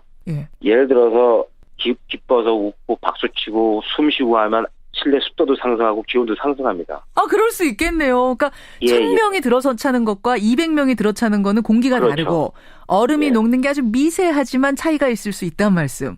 그렇죠. 그 시합 직전까지 얼마나 표가 지금 팔렸는지 그걸 지금 계속 체크를 해요. 굉장히 신기하네요. 이렇게 아이스 테크니션이라는 직업을 가지고 계신 분이 우리나라에 얼마나 됩니까? 솔직히 제가 알기로는 별로 없다고 말씀드리고 싶어요. 왜냐하면 그렇게 이거를 해볼 수 있는 그런 장이 많지 않아요. 별로 없는 게 몇 명 정도 대략 뭐 셀 수 있을 정도예요? 글쎄 그 정도도 안 될 것 같아요. 그 정도도 안 되는 숫자. 예. 그럼 우리 백이태 선생님은 언제부터 어떻게 이 길에 입문하셨어요? 저는 2000년도에 컬링 아이 테크니션들이 와서 외국에서 매료가 됐고요. 거기에 관심을 가졌고 그래서 이제 시작한 거죠. 제일 힘든 건? 제일 힘든 거는 얼음이 제일 힘들어요. 제일 재미는 있지만 제일 힘든 게 얼음입니다. 얼음 관리하는 일? 네. 그렇게 힘든데도 이 일을 계속할 수 있는 건 뭐 보람이 느껴지기 때문에 하시는 걸 거 아니에요? 뭐 건방진 얘기인지 몰라도 나의 조그만 이제 사명감 같은 걸 느껴요. 요즘은 목적의식이 좀 있는 것 같아요. 저한테요. 뭔가 선수들을 위해서 좋은 얼음을 제공해줘야 된다는 사명감. 우리나라엔 몇 명 없지 않은가? 이런. 그래서 이제 좀 더 제가 노력을 해서 이런 걸 하고 싶은 사람한테 뭐 도움이 되는 그런 일을 좀 하려고 합니다. 아직 경기 남았잖아요, 올림픽. 네네. 끝까지 반짝반짝 질 좋은 얼음판 좀 만들어주시길 부탁드리겠습니다. 네, 대단히 감사합니다. 고맙습니다. 네. 우리나라의 아이스 테크니션, 지금 강릉 아이스 아레나의 얼음판을 만들고 계신 분이에요. 백이태 씨였습니다.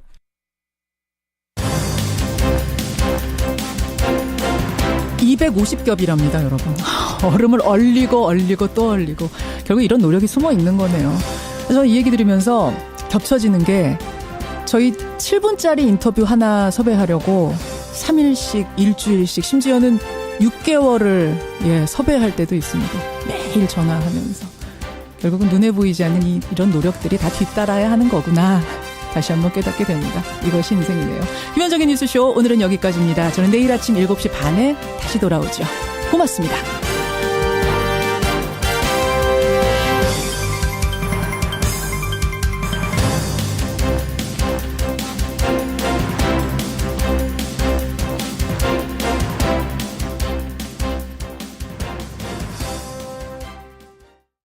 그러니까 좀 이걸 좀 유물해달라는 걸 얘기하려면 높은 사람이 가야 된다는 얘기예요. 알겠습니다. 여기까지 말씀 듣죠. 정세현 장관님 고맙습니다.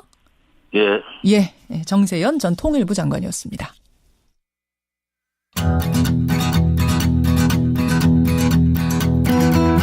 김현정의 뉴스쇼는 청취자 여러분의 참여로 이루어집니다. 트위터, 페이스북, 레인보우 게시판, 그리고 단문 50원, 장문 100원의 유료 문자 샵 1212, 우물정 1212 통해 참여하실 수 있습니다. 김현정의 뉴스쇼, 여러분과 함께 만듭니다. 김성환의 행간 시사평론가 김성환 씨 나오셨습니다. 어서 오십시오. 네, 안녕하세요. 오늘 행간에서는 국회 상황을 좀 정리해 보신다고요? 네, 어제 국회 운영위원회가 열렸는데요. 의원들의 고함과 호통 소리로 아주 난장판이 됐습니다. 아수라장됐다는 얘기 들었어요. 청와대 업무보고를 받는 과정에서 여야 의원들의 설전이 있었고요. 급기야 운영위원장이 임종석 비서실장을 발언대에 세우는 웃지 못할 일까지 벌어졌습니다. 먼저 당시 상황부터 한번 들어보시죠. 그렇죠. 자, 임종석 실장님. 네. 바른데 서보십시오. 바른데 서세요. 여기서도 말씀 가능한데 어때 따로 나가야 됩니까? 따로 서십시오. 위원장이 왜 화를 저한테 푸시는지 모르겠습니다만은 저희도 소상히 설명을 드렸습니다. 아까 이게 김성태 원내대표가 임종석 실장한테 서라. 왜 나한테 서라 그러냐? 뭐 이런 설전이 벌어진 거예요. 부당합니다. 뭐 이런 얘기도 오고 갔고요. 민주당 의원들이 이거 권력 남용 아니냐? 이거 갑질이다. 이렇게 반발하면서 정회까지 됐었습니다. 임종석 비서실장을 발언대에 세운 국회 운영위원장. 이 뉴스의 행간을 좀 살펴볼까 합니다. 대통령 비서실장을 발언대에 세우는 일이란 게 도대체 무슨 의미인가? 이제 이걸 궁금해하시는 분들이 있을 텐데 일단 세운 일이 있습니까? 국회가? 제 기억으로는 없는 것 같습니다. 그래요? 아주 이례적인 일인데요. 청문회를 보면 증인들이 증인 선서할 때 보통 발언대에 서잖아요. 그렇죠. 그리고 난 다음에 다시 이제 답변을 할 때는 제자리로 돌아가잖아요. 그러니까 통상 피감기관장이 업무 보고를 하기 위해서 상임위에 출석하면 뭐 증인 선서를 하거나 그런 건 아니니까 상임위원장 맞은편 좌석에 앉아서 답변을 하게 됩니다. 그러니까 발언대에 갈 일이 없는 거죠. 설 일이 없죠. 그런데 국회 운영위원장인 자유한국당 김성태 원내대표가 대통령 비서실장을 발언대로 가셔 그런 다음에 거기서 얘기를 하라고 시켰으니까 임 비서실장 입장에서는 이거 부당합니다 이렇게 얘기를 할 수밖에 없었던 그러니까 거죠. 뭔가 좀 망신 주려고 하는 게 아니냐라는 느낌을 받은 걸까요? 군기잡기 했던 거다 이런 얘기도 사실 나오는데요. 마침 또 임 비서실장이 운영이 출석하기 전에 SNS에 사생 결단하지 말자. 오기 부리심 말자. 뭐 이런 글을 올렸어요. 아하. 근데 마침 또 이런 상황이 벌어지니까 이게 뭐냐 뭐 이런 얘기까지 나왔습니다. 자, 대통령 비서실장을 발언대에 세운 국회 운영위원장. 두 사람이 맞선 이 상황, 이 뉴스의 행간에는 뭐가 숨어 있습니까? 첫 번째 행간은 요즘 학교에서도 이렇게 벌 주지 않는다입니다. 학교의 추억을 좀 떠올려 봐야 되는 거예요? 학창 시절에 이거 요즘에는 없겠죠 설마. 이제 제 경험입니다. 뭐요? 어떤 거? 선생님이 야단칠 때 학생 중 한 명이 웃음기를 쪘다. 그러면 어떤 일이 벌어졌습니까? 너 일어서. 너 나와. 너 웃어. 내가 그렇게 웃어? 웃었어 너. 뭐 그러다가 급기야는 반장 앞으로 나와 이렇게 되는 건데요. 그렇죠. 어제 상황이 비슷했습니다. 그러니까 여야 간사단 협의회에서 청와대 업무 보고를 오전까지만 하기로 했던 거거든요. 근데 김성태 위원장이 자료 제출이 제대로 안 됐다 그러면서 오후까지 회의를 속기하겠다고 얘기를 했습니다. 이 과정에서 여당 의원들과 설왕설래가 있었고요. 이때 청와대 실무자가 회의장에 앉아 있었다가 살짝 웃었던 모양이에요.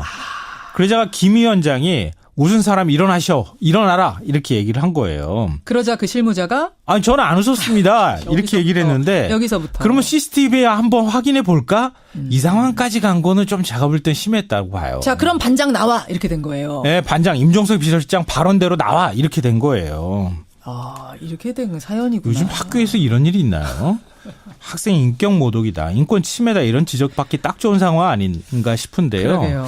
아무리 국회라 하지만 물론 국회 권위도 필요하죠. 물론이죠. 그렇지만 이런 상황에서 비서실장 당신 발언대로 나오셔 이렇게 얘기하는 건 군기잡기 치고는 너무 심했다는 거죠. 비서실장 아니라 뭐라도 발언대에 설 일이 있으면 설 수 있죠. 관례가 아니었어도. 네네. 문제는 웃었다. 웃은 사람 누구야? 이것 때문에 반장 나와. 이거는 좀 국민들이 어떻게 보실지. 조금 좀 안 맞는 것 같습니다. 두 번째 인간은 뭡니까? 두 번째 인간은 종로에서 뺨 맞고 한강 가서 눈 흘겼다입니다. 이거는 이제 엉뚱한데 화풀이 할 때 얘기하는 쓰는 속담이죠. 어제 최대 쟁점은 강원랜드 채용비리 외압 수사였어요. 자유한국당 의원들은 과잉 보복 수사 중단하라 이렇게 적은 항의 문구를 노트북에 아예 붙여서 나왔어요. 맞습니다. 하필 첫 질문자가 박근혜 정부 초기 민정수석을 지냈던 곽상도 의원이에요. 무슨 수사를 3년이나 하느냐. 검사들이 과잉 수사하면 청와대 민정수석실에서 균형을 잡아주는 일을 해야 한다. 이렇게 얘기를 한 겁니다. 그러니까 청와대가 검찰 수사에 개입하라고 사실상 요구를 한 것이었거든요.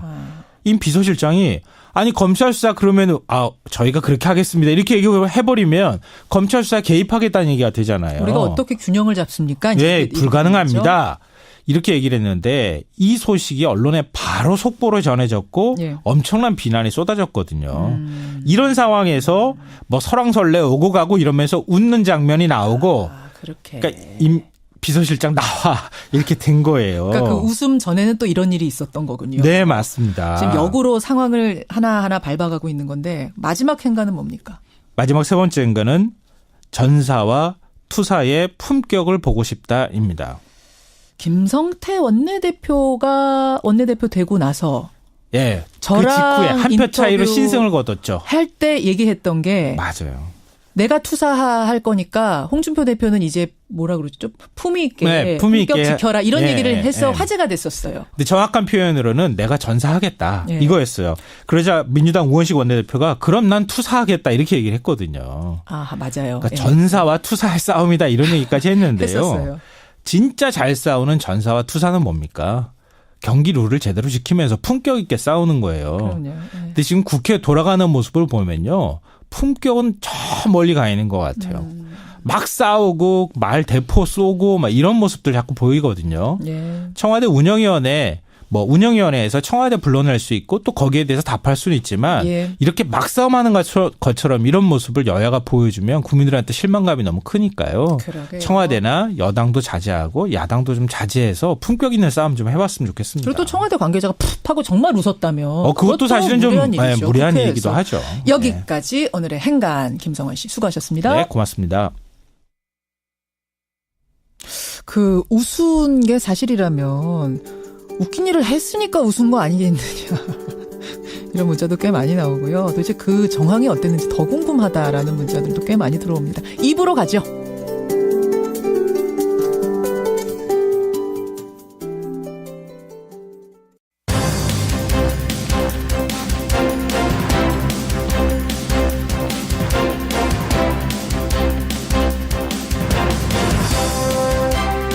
뉴스쇼 2부 출발합니다. 스피드스케이팅 여자 팀 추월 대표팀 어제 마지막 경기 여러분 어떻게 보셨어요? 그 축 처진 뒷모습을 보면서 도대체 지금 빙상연맹 안에서는 무슨 일이 벌어지고 있는 걸까? 뭔가 우리가 알지 못하는 속사정이 있는 게 아닐까? 이런 생각들 다 하셨을 겁니다. 아니나 다를까 뿌리 깊은 빙상연맹의 파벌 다툼 이야기가 지금 나오고 있는데요. 더불어민주당 안민석 의원이 자세한 얘기를 좀 취재해봤답니다. 그 추적기 잠시 후에 직접 들어보시죠.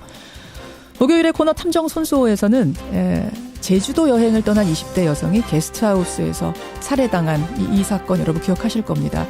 용의자가 자살을 하면서 마무리가 됐는데 이 사건 우리가 놓친 부분이 존재합니다. 잠시 후 짚어드리죠. 그리고 화제의 인터뷰. 여러분 빙상 경기장에서 유독 신기록이 많이 쏟아지고 있는 이유 아세요? 얼음의 질이 너무 좋다는데요. 이 얼음을 만드는 전문가가 따로 있습니다. 백이태 씨의 얘기 들어보죠. 50원의 단문 100원의 장문 유료 문자 샵 1212 카톡 레인보우까지 열어놓고 출발합니다. 왕따 논란을 겪은 스피드스케이팅 여자 팀 추월 대표팀. 결국 최하위로 대회를 마감했습니다. 어제 묵묵부답으로 경기장 빠져나가는 선수들 보면서 속으로 골문 문제들이 여전히 많이 있구나 이런 생각을 하게 되던데요. 그러고 보면 우리 빙상은요. 올림픽 전에도 노선영 선수의 참가 자격 문제, 또 심석희 선수 코치 폭행 사건 이런 잡음들이 있었고요. 더 거슬러 올라가자면 안현수 선수의 귀화도 파벌 문제 때문이었다. 이런 논란들이 있었죠. 참 희한합니다.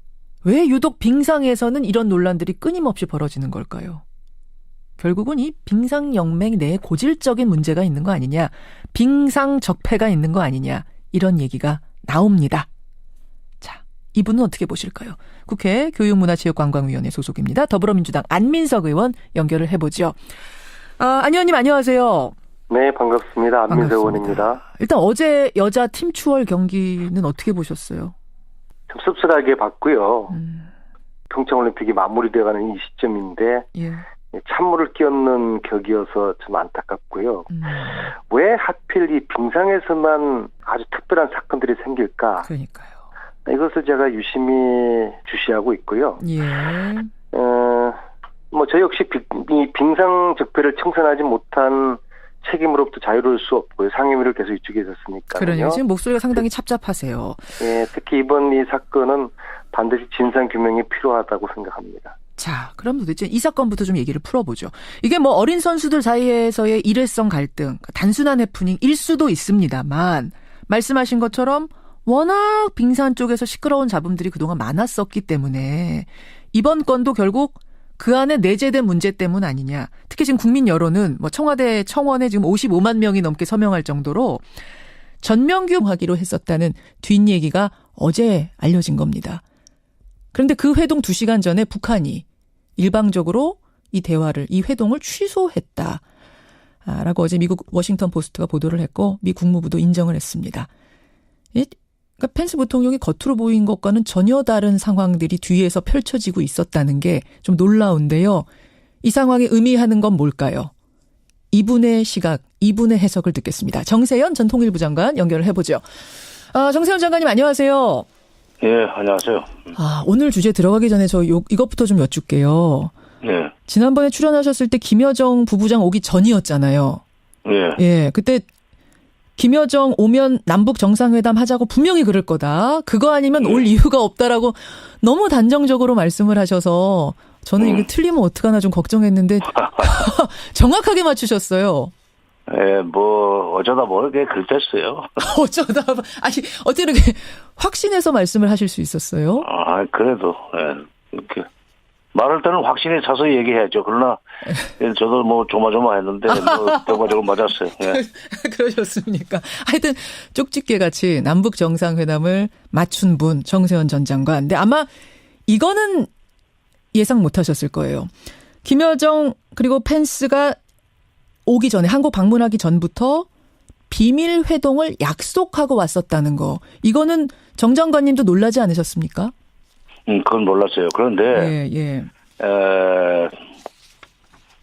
1월 9일 날 남북 고위급 회담이 끝나고 1월 10일 날 문 대통령과 펜스 대통령이 전화 통화한 것은 언론에 다 나왔습니다. 그때 펜스가 아니지 트럼프 대통령이 통화를 하면서 문 대통령한테 했던 얘기가 참 그 북한한테는 굉장히 좋은 메시지였을 거예요. 왜냐하면 대화의 문은 열려 있다. 아니 북한이 대화를 바란다면 대화의 문은 열려 있다라는 얘기를 했거든요. 그걸 1월 10일 날 그 얘기를 듣고 아마 1월 중순쯤에서 북한에서 이게 어차피 그 남북 간에는 이미 판문점 라인이 가동되고 있었기 때문에 그렇다면 이번 간 김에 미국에서 부통령이 온다니까 우리 쪽에서도 격을 맞춰서 보낼 테니 좀 비공개로 만날 수 있도록 해달라는 요청을 우리한테 했으자고 난 봐요. 우리를 통해서. 언론에는 뭐 미CIA가 알고 움직이기 시작했다고 그러는데 그건 미CIA가 알고 먼저 움직였다기보다는 우리 쪽에서 그 언지를 줬을 거다. 주선을 했고 뭐 그러다 보면 정보는 한미 간에 공유해야 되니까. 그래서 그 마련된 건데. 그래요.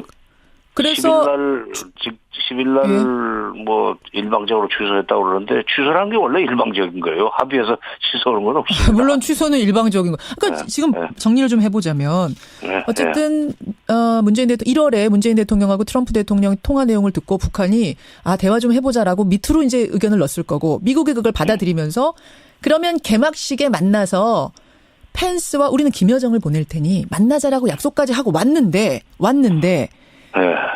왜 북한이 2시간 전에 회동 2시간 전에 일방적으로 깼느냐? 왜일까요? 그 미국에서 결정을 해서 우리한테 통보를 해줬고 뭐 좀 이쪽에서도 준비하고 있었겠죠. 근데 8일 날 펜스 부통령이 한국에 올 때까지는 일정을 구체적으로 잡지 못했던 것 같아요. 2월 8일 도착 때까지? 도착한 뒤에 이제 그러면 10일 날 2시 이후에 만나자 하는 식으로 합의가 됐던 것 같은데. 그러니까 만나기로 얘기는 하고 왔지만 정확하게 몇 월 며칠 어디서 만나자까지는 안 잡힌 채로 왔었다. 그렇죠. 그런데 그렇게 장소 시간까지 잡아놓고 9일 날 펜스 부통령이 보인 행보에 대해서 북한이 굉장히 불안했을 겁니다. 9일이라면은 개막식 날 말씀하시는 거죠? 그냥 오전에 그러니까 천안함 기념관 다녀왔고, 그다음에 또 그 오토 원비어의 아버지 프레드 원비어를 미국에서 여기까지 데리고 왔지 않았어요. 데려와 가지고 개막식까지 데리고 갔을 뿐만 아니라 그 전에 그 리셉션장에서 개막식 전에 대통령 주최 리셉션이 있었어요. 헤드 테이블에 펜스도 앉고 그다음에 김영남 저쪽에 상임위원장도 앉게 돼 있었는데 서로 마주보고 앉게 배치가 돼 있었다죠. 펜스 부통령이 늦게 돌아가지고 5분 만에 나갔어요. 그렇죠. 그다음에 김영남 그 상임위원장하고 눈도 안 맞췄다고 하는 것은 이미 언론에 다 나왔습니다. 그렇죠. 근데 그날 내가 사실은 나도 그 리셉션장에 만찬장에 있었어요. 그래가지고 김영남 위원장하고는 안면이 있기 때문에 그래도 나보다 17살이나 많은 분인데 인사는 해야 될 거 아닙니까? 오랜만이라고 뭐 여기서 보면 세 번째 보는 건데 그래서 이제 가서 아는 척을 했는데 뭐 음식을 열심히 들고 계시다가 내가 이제 아는 척을 하니까 고개를 드는데 얼굴이 벌개져가지고 있더라고요. 그때가 이제 펜스가 횡하고 떠난 다음. 그렇죠. 그 테이블에 펜스는 없었고 그러니까 굉장한 모욕감을 느꼈던 것 같아요. 얼굴이 벌개질 정도의 모욕감을. 벌개져가지고 있더라고요. 음식을 먹는데 그다음에 개막식장에서는 바로 고개만 돌리면 뒤에 뒷줄에 앉아있는 김여정하고 눈이 마주칠 수 있게 각도가 그렇게 잡혀 있는데. 이제 9일 밤 얘기입니다, 여러분, 개막식. 9일 밤이죠, 개막식. 거기서 눈만 맞추는 걸 보고 아마 김여정도 굉장한 모욕감을 느꼈을 거예요. 김여정도 얼굴이 벌어졌을 거다. 거기 얼굴 벌어진 건 제가 못 봤어요. 그런데 그렇게 되면은 아마 그 평양에 보고 했을 겁니다. 이런 그 결정은 여기서 나와 있는 사람들이 그 위임에 의해서 결정할 수가 없어요. 물론 그렇겠죠. 그러니까 평양에 보고 해가지고 김정은의 최종 결정을 받는데 시간이 좀 걸렸고 그게 2시간 전에 아마 당사자들한테 이쪽 북쪽 대표단들한테 통보가 됐을 것 같아요. 그렇게 해서 10일 오전, 그러니까 10일 오후에는 여러분 아시다시피 펜스와 문재인 대통령이 만났거든요.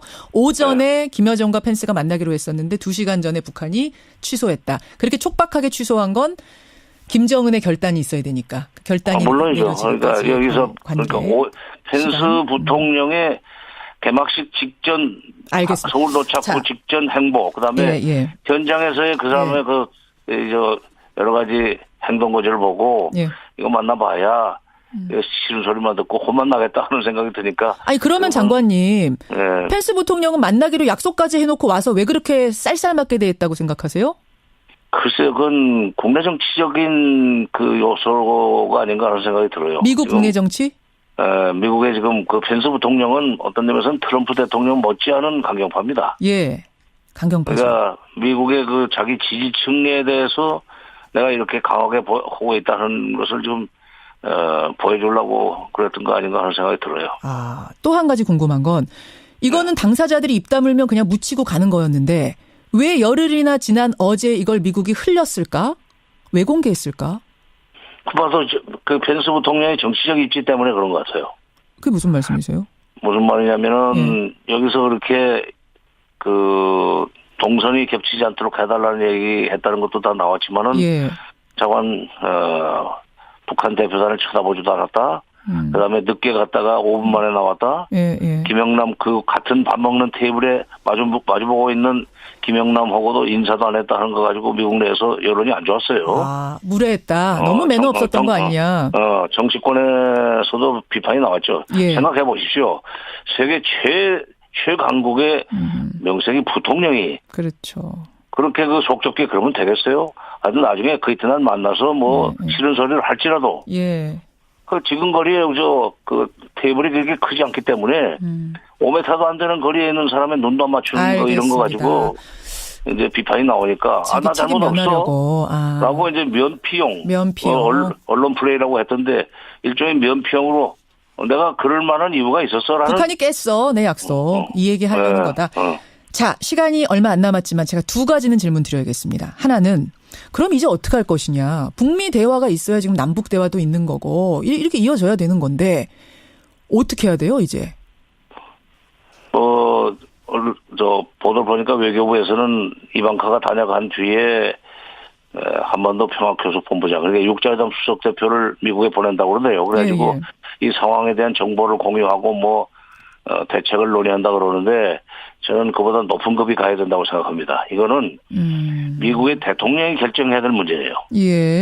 실무자들이 계단 밟아서 분석하고 계단 밟아서 보고하는 동안에 시간은 다 가버려요. 그러니까 청와대 높은 사람이 가야 돼요. 최선도 안보실장이 직접 가서 백악관 안보보좌관하고 직접 그 담판을 하든지 미국이 태도를 좀 바꿔달라. 그러면은 우리가 북한을 다시 회담장으로 끌어내겠다. 협상장으로. 이런 이 위임을 받아봐야 되는데 그러려면은 실무자가 가서는 안 되고 최선도 백악관 안보보좌관과 격의 없이 얘기할 수 있는 그리고 한 단계만 거치면 바로 대통령이니까 그렇게 계단 개수가 많지 않은 그런 협상을 시작을 해야지 이게 40계단 밑에 있는 사람이 가가지고 되겠어요? 정의용 안보실장 정도는 가야지. 지금 통상교섭본부장 이런 실무 단계에서 움직일 일이 아니다. 그럼 시간 다 가버려요. 과감하게 움직여서 스피디하게 아주 속도감 있게 진행시켜라. 이 말씀. 이에요. 그러면은 이게 북미 대화까지 가능하겠습니까? 오늘 사실 제가 신문 쭉 보고 왔는데 이 상황들 봐라. 북미 대화는 어려운 거다라고 얘기하는 신문들 많던데요. 이제 그렇게 보도하는 신문도 있고 노력하면 될 거다 하는 식으로 보도하는 신문도 있고 그래서 저도 새벽부터 봤습니다. 정세현 장관께서는. 근데 그 문제는 지금 펜스 부통령과 같은 그 입장을 조금 미국이 누그러뜨려줘야 돼요. 강경한. 그래야 북한도 비핵화에 대해서 전향적인 얘기를 할 수 있습니다. 예.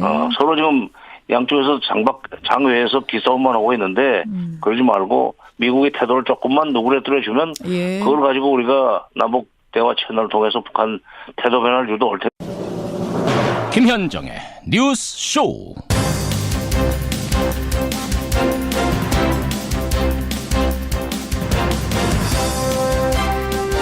만날 뻔했지만 결국 만나지 못했다. 미국의 펜스와 북한의 김여정, 시종일관 냉랭했던 두 사람. 알고 보니까 만나려고 약속까지 하고 왔었다는 겁니다. 애청자 여러분 안녕하십니까? 어제 미국발로 전해진 이 소식 그야말로 깜짝 뉴스였는데요. 그도 그럴 것이 대화는 없다던 펜스 부통령이 실은 북미 비밀 대화를 약속하고 한국에 왔었다는 사실 때문이죠. 피차 만날 의지는 있었다는 얘기입니다. 다만 그게 2시간 전에 깨진 게 문제인데요. 우리가 좋은 소식과 나쁜 소식이 동시에 존재할 때 뭐부터 들려줄까 이런 얘기들 하는데 이 뉴스가 딱 그런 모양새입니다. 자, 이제 우리의 중재가 중요합니다. 그 중재 외교의 길이 얼마나 험난할지 예상은 됩니다만 꼭 해내야 하는 것이기도 하죠. 이 좋은 뉴스이자 나쁜 뉴스의 행간은 잠시 후에 첫 인터뷰로 풀어보겠습니다. 김현정의 뉴스쇼 출발하죠.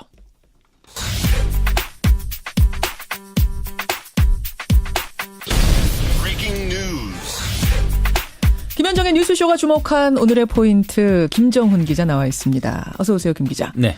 오늘 첫 포인트 평창부터 가죠. 네, 쇼트트랙 슈퍼 골든데이입니다. 예, 평창올림픽. 어제 은메달 잘 땄어요. 네. 남자 팀 추월팀. 오늘은 쇼트트랙에서 좀 뭔가 기대해도 되는 거예요? 잘하면요. 오늘 하루 금메달 3개, 트리플 골드를 달성할 수가 있습니다. 3개요? 네.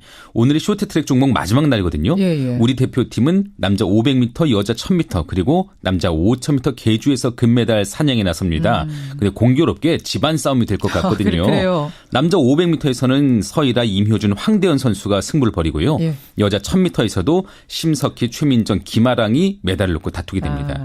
이들 모두 각조 1위로 예선전을 통과한 만큼 양보 없는 격전을 예고하고 있습니다. 예. 이렇게 남녀 개인전이 끝나면요. 남자 5000m 계주가 이어지는데 화려한 대미를 장식할지 관심이 모아지네요.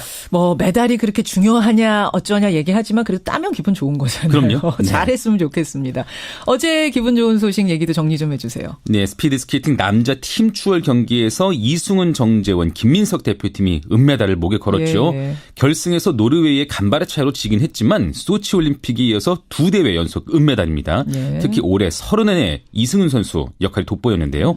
10대 선수 둘을 이끌면서 레이스를 견인해 맏형 역할을 톡톡히 했네요. 잘했어요. 네. 한편 왕따 논란을 낳았죠. 여자 팀 추월 대표팀 그 7, 8위 순위 결정전도 있었는데 예. 한 주자가 팀에서 밀려나는 그런 장면이 재현되지는 않았지만 기량을 제대로 발휘하지는 못해서 8위로 결국 대회를 마감했습니다. 이 왕따 논란 빙상연맹 얘기는 단순한 얘기가 아닙니다, 여러분. 그래서 오늘 2부에서 안민석 의원과 함께 이 얘기 맥을 한번 짚어보겠습니다. 두 번째 소식 가죠. 네, 이윤택의 사과 연출입니다. 성추행을 공식 사과를 했던 이윤택 씨인데 그 사과마저도 쇼였다, 연출이었다 이런 폭로가 나왔잖아요. 예, 사과에 앞서서 리허설까지 하고요. 이 불쌍한 표정을 짓는 그런 연습까지 했다 이런 증언이네요. 연희단 거리패 한 단원이 자신의 SNS에 폭로한 내용입니다. 예. 공개 사과 전에 열린 대책회의에서 이윤택은 노래 가사를 쓰듯 시를 쓰듯 사과문을 만들었다고 하고요. 예상 질문과 함께 진행된 사과 리허설 중에 극단 대표가 이거 표정이 별로 불쌍하지 않아 보인다고 하니까 이윤택은 다른 표정을 지어 보이면서 이건 어떠냐 이렇게 했다는 것이죠. 폭로자는 지옥의 아수라였다 이렇게 썼는데 공감이 가네요. 아이고. 예, 여대생 성추행 논란에 휩싸인 배우 조민기 씨. 조민기 씨는 경찰에서 내사에 착수했다는 소식도 들어와 있습니다. 한 포인트 짧게 가죠. 네, 국정농단 법꾸라지에 대한 심판입니다. 우병우 전 민정수석 얘기죠? 오늘 1심 선고가 내려지거든요.